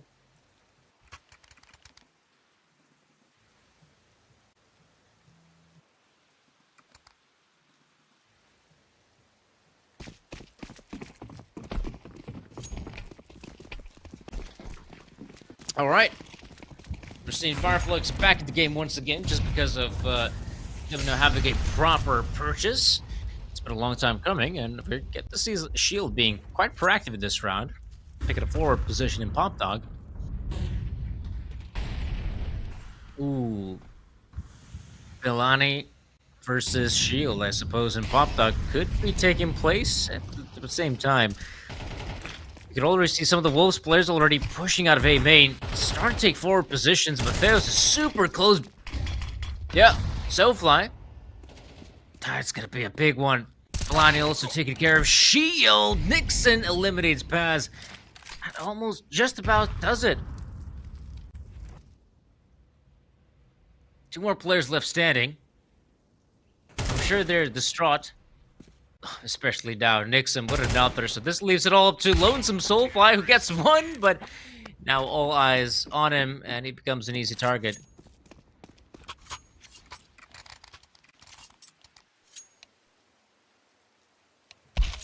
So, That's how Soulfly leaving the server. What is going on, guys? That's that sucks. That the game is being bogged down like this, so I guess we're just gonna have to wait and see.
Oh, Soulfly's back. There we go. We're good to go, guys. That's what we wanted.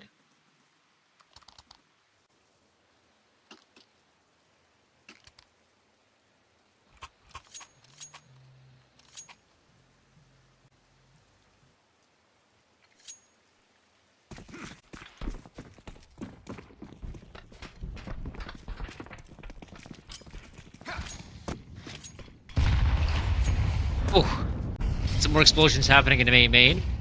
This time, you're seeing Finnegan taking a more forward position with the MP9. Previously, it was Shield. In fact, we're seeing a lot more proactivity from the CT side, and that is just unlucky for Shield. He wanted to jump spot, but he had no idea how close the T's are, and seemingly, the Wolves have been being quite successful in their entries on the A bomb side. I mean, they practically enter the yard area when it's like a minute 20, a minute 30 on the clock, so the pace has been pretty good for them. Sure, damage inflicted, but again, this is not going to cut it. Fireflux desperately needs to get some frags. That's a good start. Banjo finding one, but Finnegan is already eliminated in Pop Dog, which means Banjo, last man standing.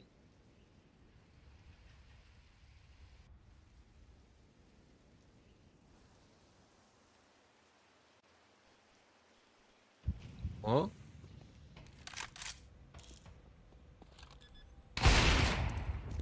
Oh. Sputtered out. That's Jorko now, fighting the last frag. And there we go, 7-0 already. Bit of a stomp, I feel like.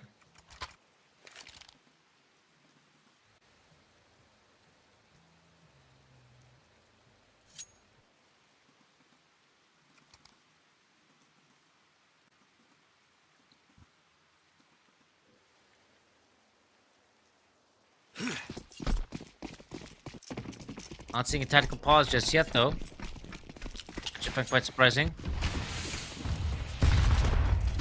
Oof. Matheos with a big nade. Again, look at the pace! Again, they're moving out super fast.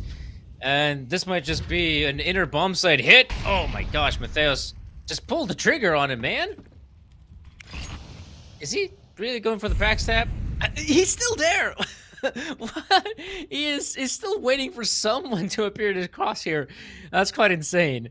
This could really... I don't know. This shouldn't come back to bite him, though. Yeah, it's not. Oh, my goodness. That is huge. And they're now returning back on A side. Now, Camera is a vulnerability just because Paz managed to kill Jorko. But Matheos is on fire. Again, a big frag found.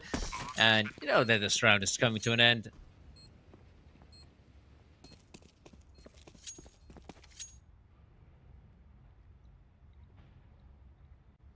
So yeah, Finnegan's gonna save that weapon. If he could actually save that weapon. What? 8-0.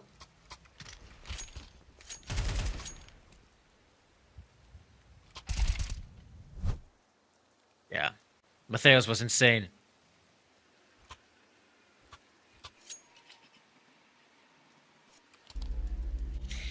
8-0. This is a daunting scoreline.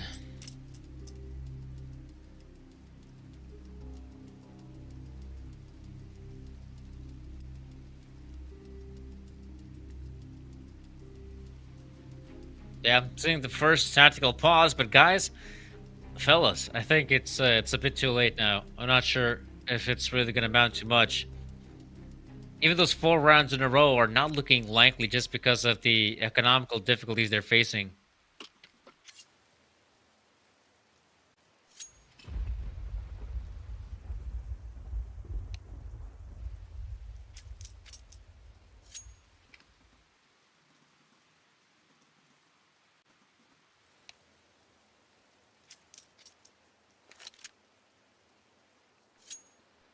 Oof. It's another pause, guys. Aye, aye. Who's at fault this time? Looks like it's Paz. Hmm.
Hey, hello guys. Welcome back. We're good to go. Player is back, and so are we. But we might just see again a return of events that just simply has not been favorable for Flux. And that seems to be the case for round number 9. Once again, we're seeing big frags go the way of the Wolves, which is something I can't really say for Fireflux. And I kind of like the fact that, you know, initially they were just, at first they were testing the waters, slowing down the pace, moving out in yard when they had, let's say, a minute on the clock. But ever since, I don't know, round number 5 or 6, they've been, okay, entering yard, but it's a minute 20, then a minute 30. And now basically round starts, they're already out yard. So the pace they've been displaying so far has been tremendous. And Fireflux just seemingly doesn't have a way to answer to this.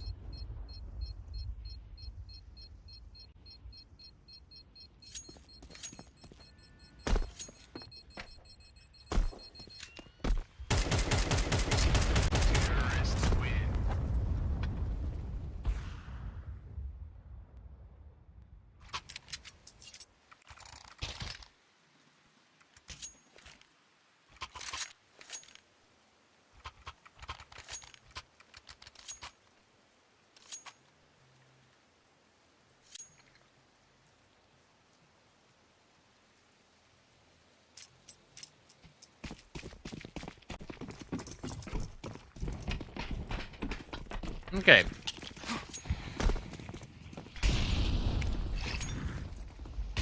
Let's see what's gonna happen here. This time they've slowed things down just a little bit. Ooh, okay, Jerko. Big frag found. Again, it's quite satisfying that those players end up dying so quickly.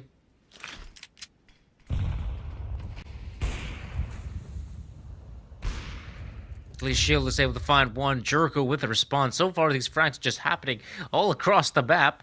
But right about now, as the dust begins to settle, we're about to realize who has control of what, and at least the CT still maintain a good presence.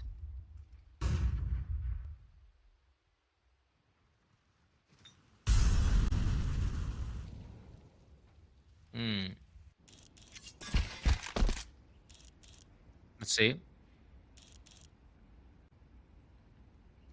Jericho's still holding on to a pretty good position. Albeit, I think we should also lay some eyes on Belani, what's happening there at the B-bomb side. Because right now he's basically moving in a prime position, unable to see anyone from the opposition. So perhaps it's a good time to actually move in as quickly as possible to the inner side because there's still no one there.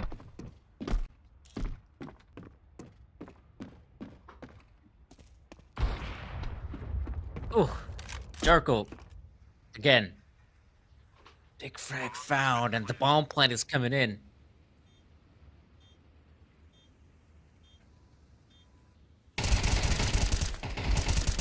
Banjo. Pretty damn close. It's looking pretty good right now for the Wolves, especially now as Nixon mops up the final two.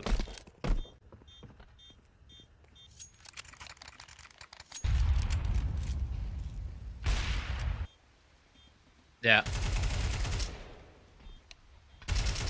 That's satisfying to see what's going on here. Fireflux, oh boy. Just 2 more rounds left in the first half.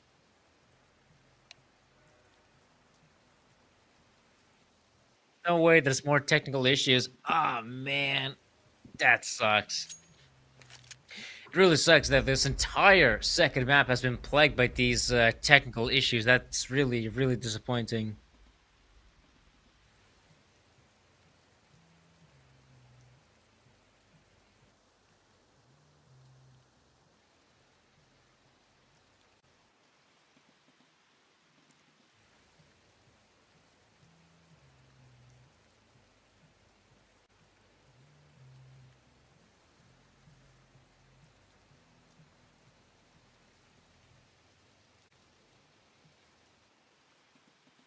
Oh, yay.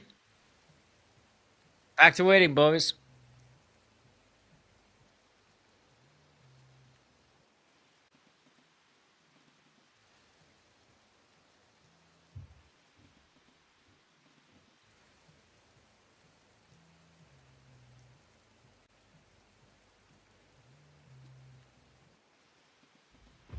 Back to the waiting game. Honestly, there's not much to wait for, if we're being honest. I mean, I kind of feel like this practically over.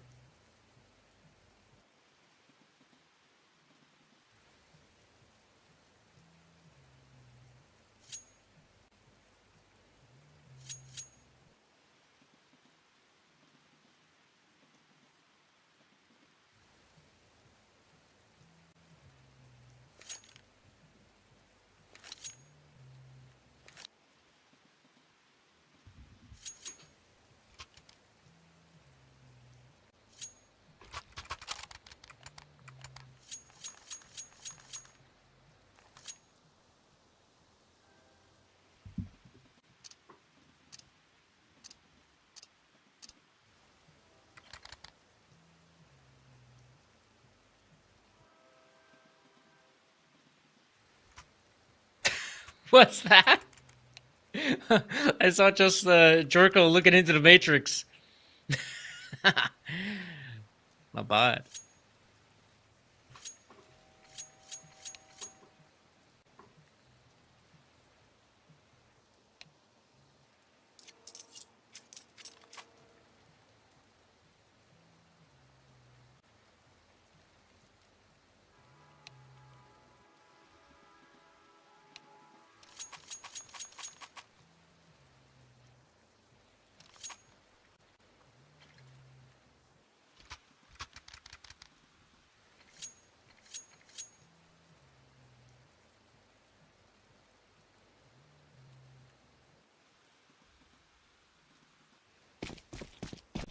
Hey, we're good to go, guys.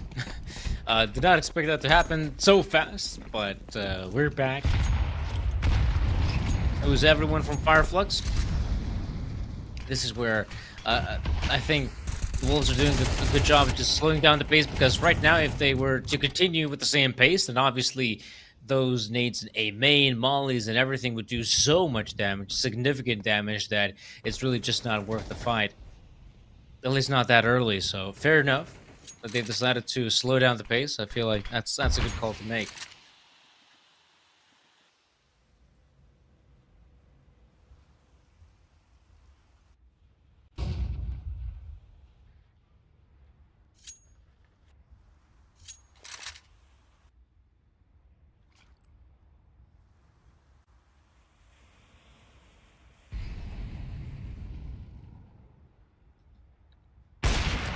Five seconds. Whee! Jorko missing a crucial shot, I'd say. That could give some big intel for Fireflux to keep on pushing forward, but here we can see Nixon finding a frag. Finnegan, oh no. Time gets everything. Oh no, he gets caught out with his nade out. 35 seconds. They're still expecting someone to be behind Red Train, and they're absolutely right about it. And here comes the pincer maneuver. Mateos moving in as well. And now the bomb is planted once more, and Shield and Banjo are your last two players left standing.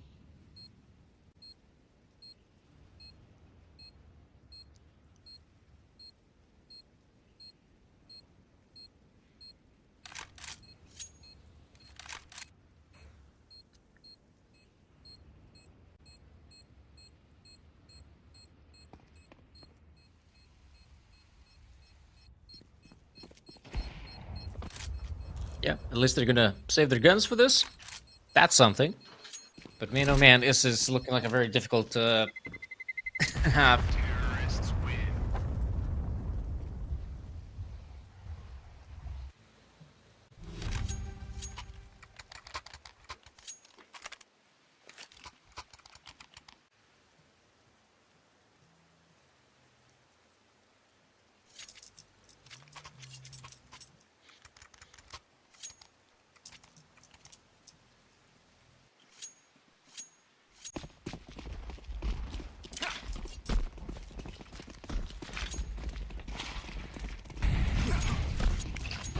Round number 12, guys. Oh. Okay, this time at least, the nades pay off for Fireflux. Again, chucking in those nades in A main is pretty good to try and stop any quick offenses. The problem is, though, despite the damage inflicted, Fireflux just unable to get the frags. Only one player has seemingly gone down. There's still plenty of time to get that bomb planted, and that is exactly what we're going to see. Bombs going down. And so Banjo and Soulfly, well, they must attempt this retake. There's really no other option left. So attempt the retake they shall. And honestly, they look like they're going to get much out of it. Oh, there we go. That's going to be the end of that. 12 rounds in a row. A scoreline you simply don't get to see too often. And if I'm being honest, it's quite a dissatisfying scoreline as well. Though, as we saw, I can't really just blame, Fireflux absolutely poo-poo at the game. I mean, some of their players have been consistently timing out. It looked like Paz had some issues, Soulfly as well. So it's really, really disappointing that they've had these issues this entire first half, basically. And even though, not to take too much away from their win, I mean, the Wolves still played some good Counter-Strike, but obviously there's going to be that's quite a big caveat, If there had been that many tech issues, maybe things would be different, but right now the situation is as it is. AWP Duality going to Cordon Blue. Oh, I've seen this guy's nickname before, I swear. See, this is what happens here at the Galaxy, We have some of these viewers who've already gotten more than just one skin through, and perhaps going all the way to Galaxy Battle Phase 3, maybe Phase 2 is where it began with the skins, I'd like to say. So, yeah, some of these guys have been just winning skins left and right, And you can also be part of them if you type in !Galaxy in the chat.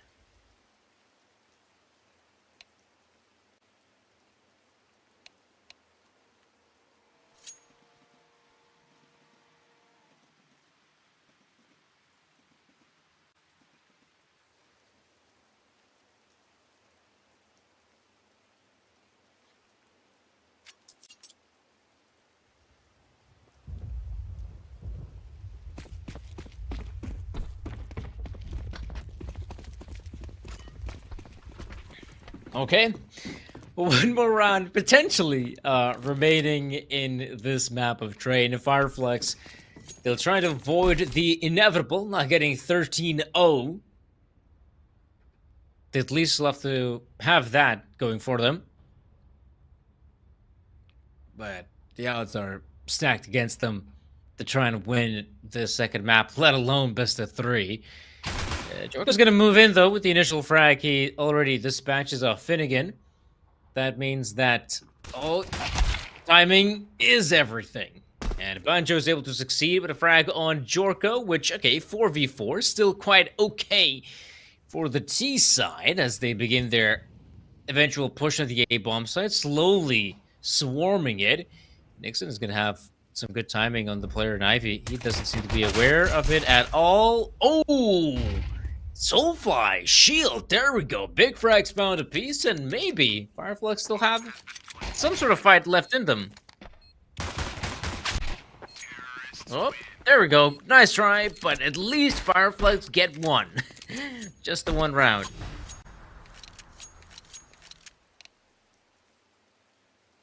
And... okay, I thought it's gonna be another pause.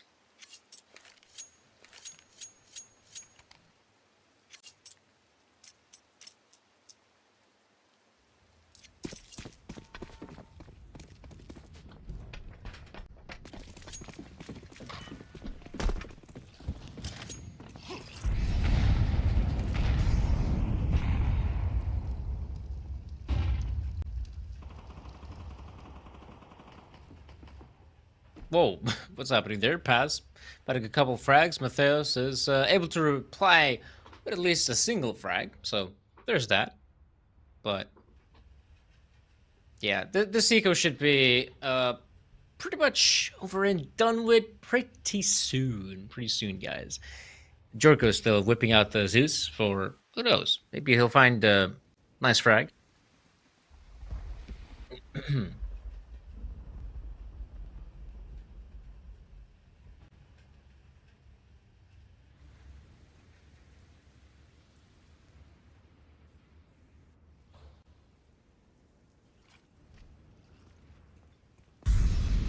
Oh, Finnegan should get a freebie if the player peeks, but probably not.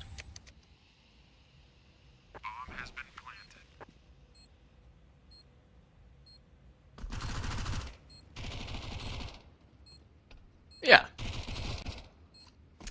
At least the second round. Alright, Fireflux will at least get a second one. Still trying to bait out a player with a Zeus. Maybe.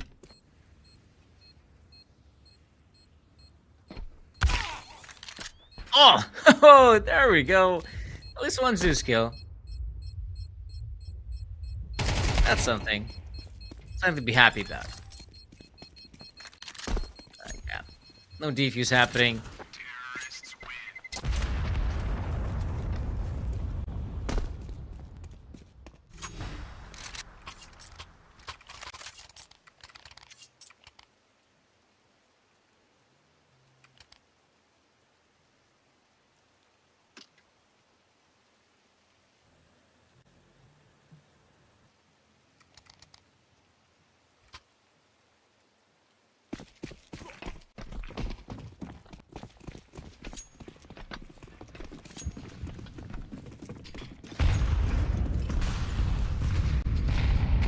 Counter nades flying all across the map, especially here in Brown Halls. So far, the Wolves are still maintaining their position, and luckily for them, they still have some pretty good weaponry on their side. And Fireflux are taking this one really slow, not really overcommitting. In fact, oh, Soulfly has been patient enough to spot out at least one player coming his way. Looks like he's going to ask the back of his teammates, but CT won't push any further.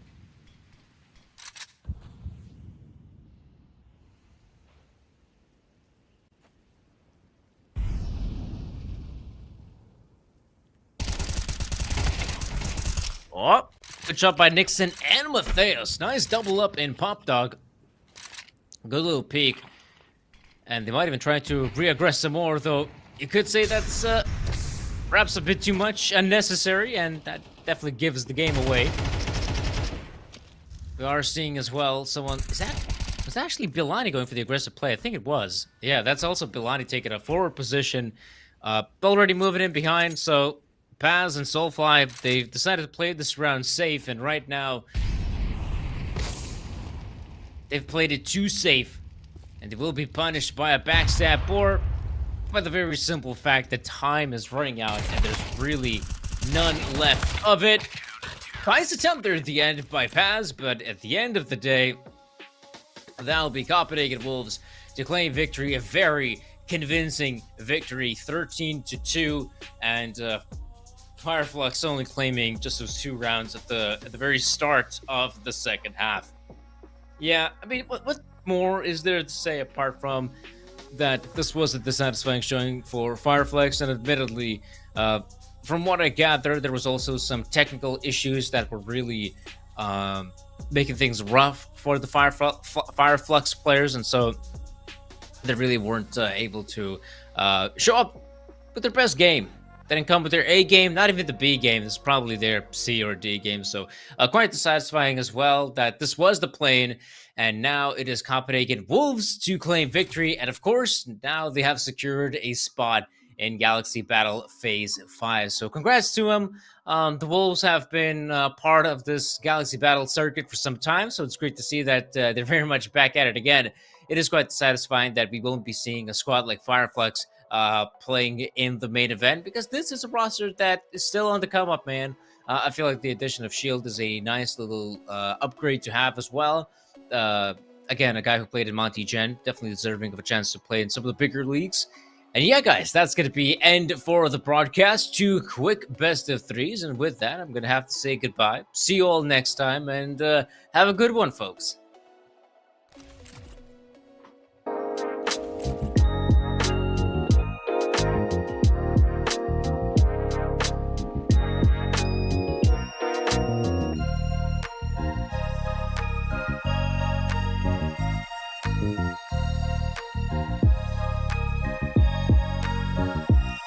Thank you.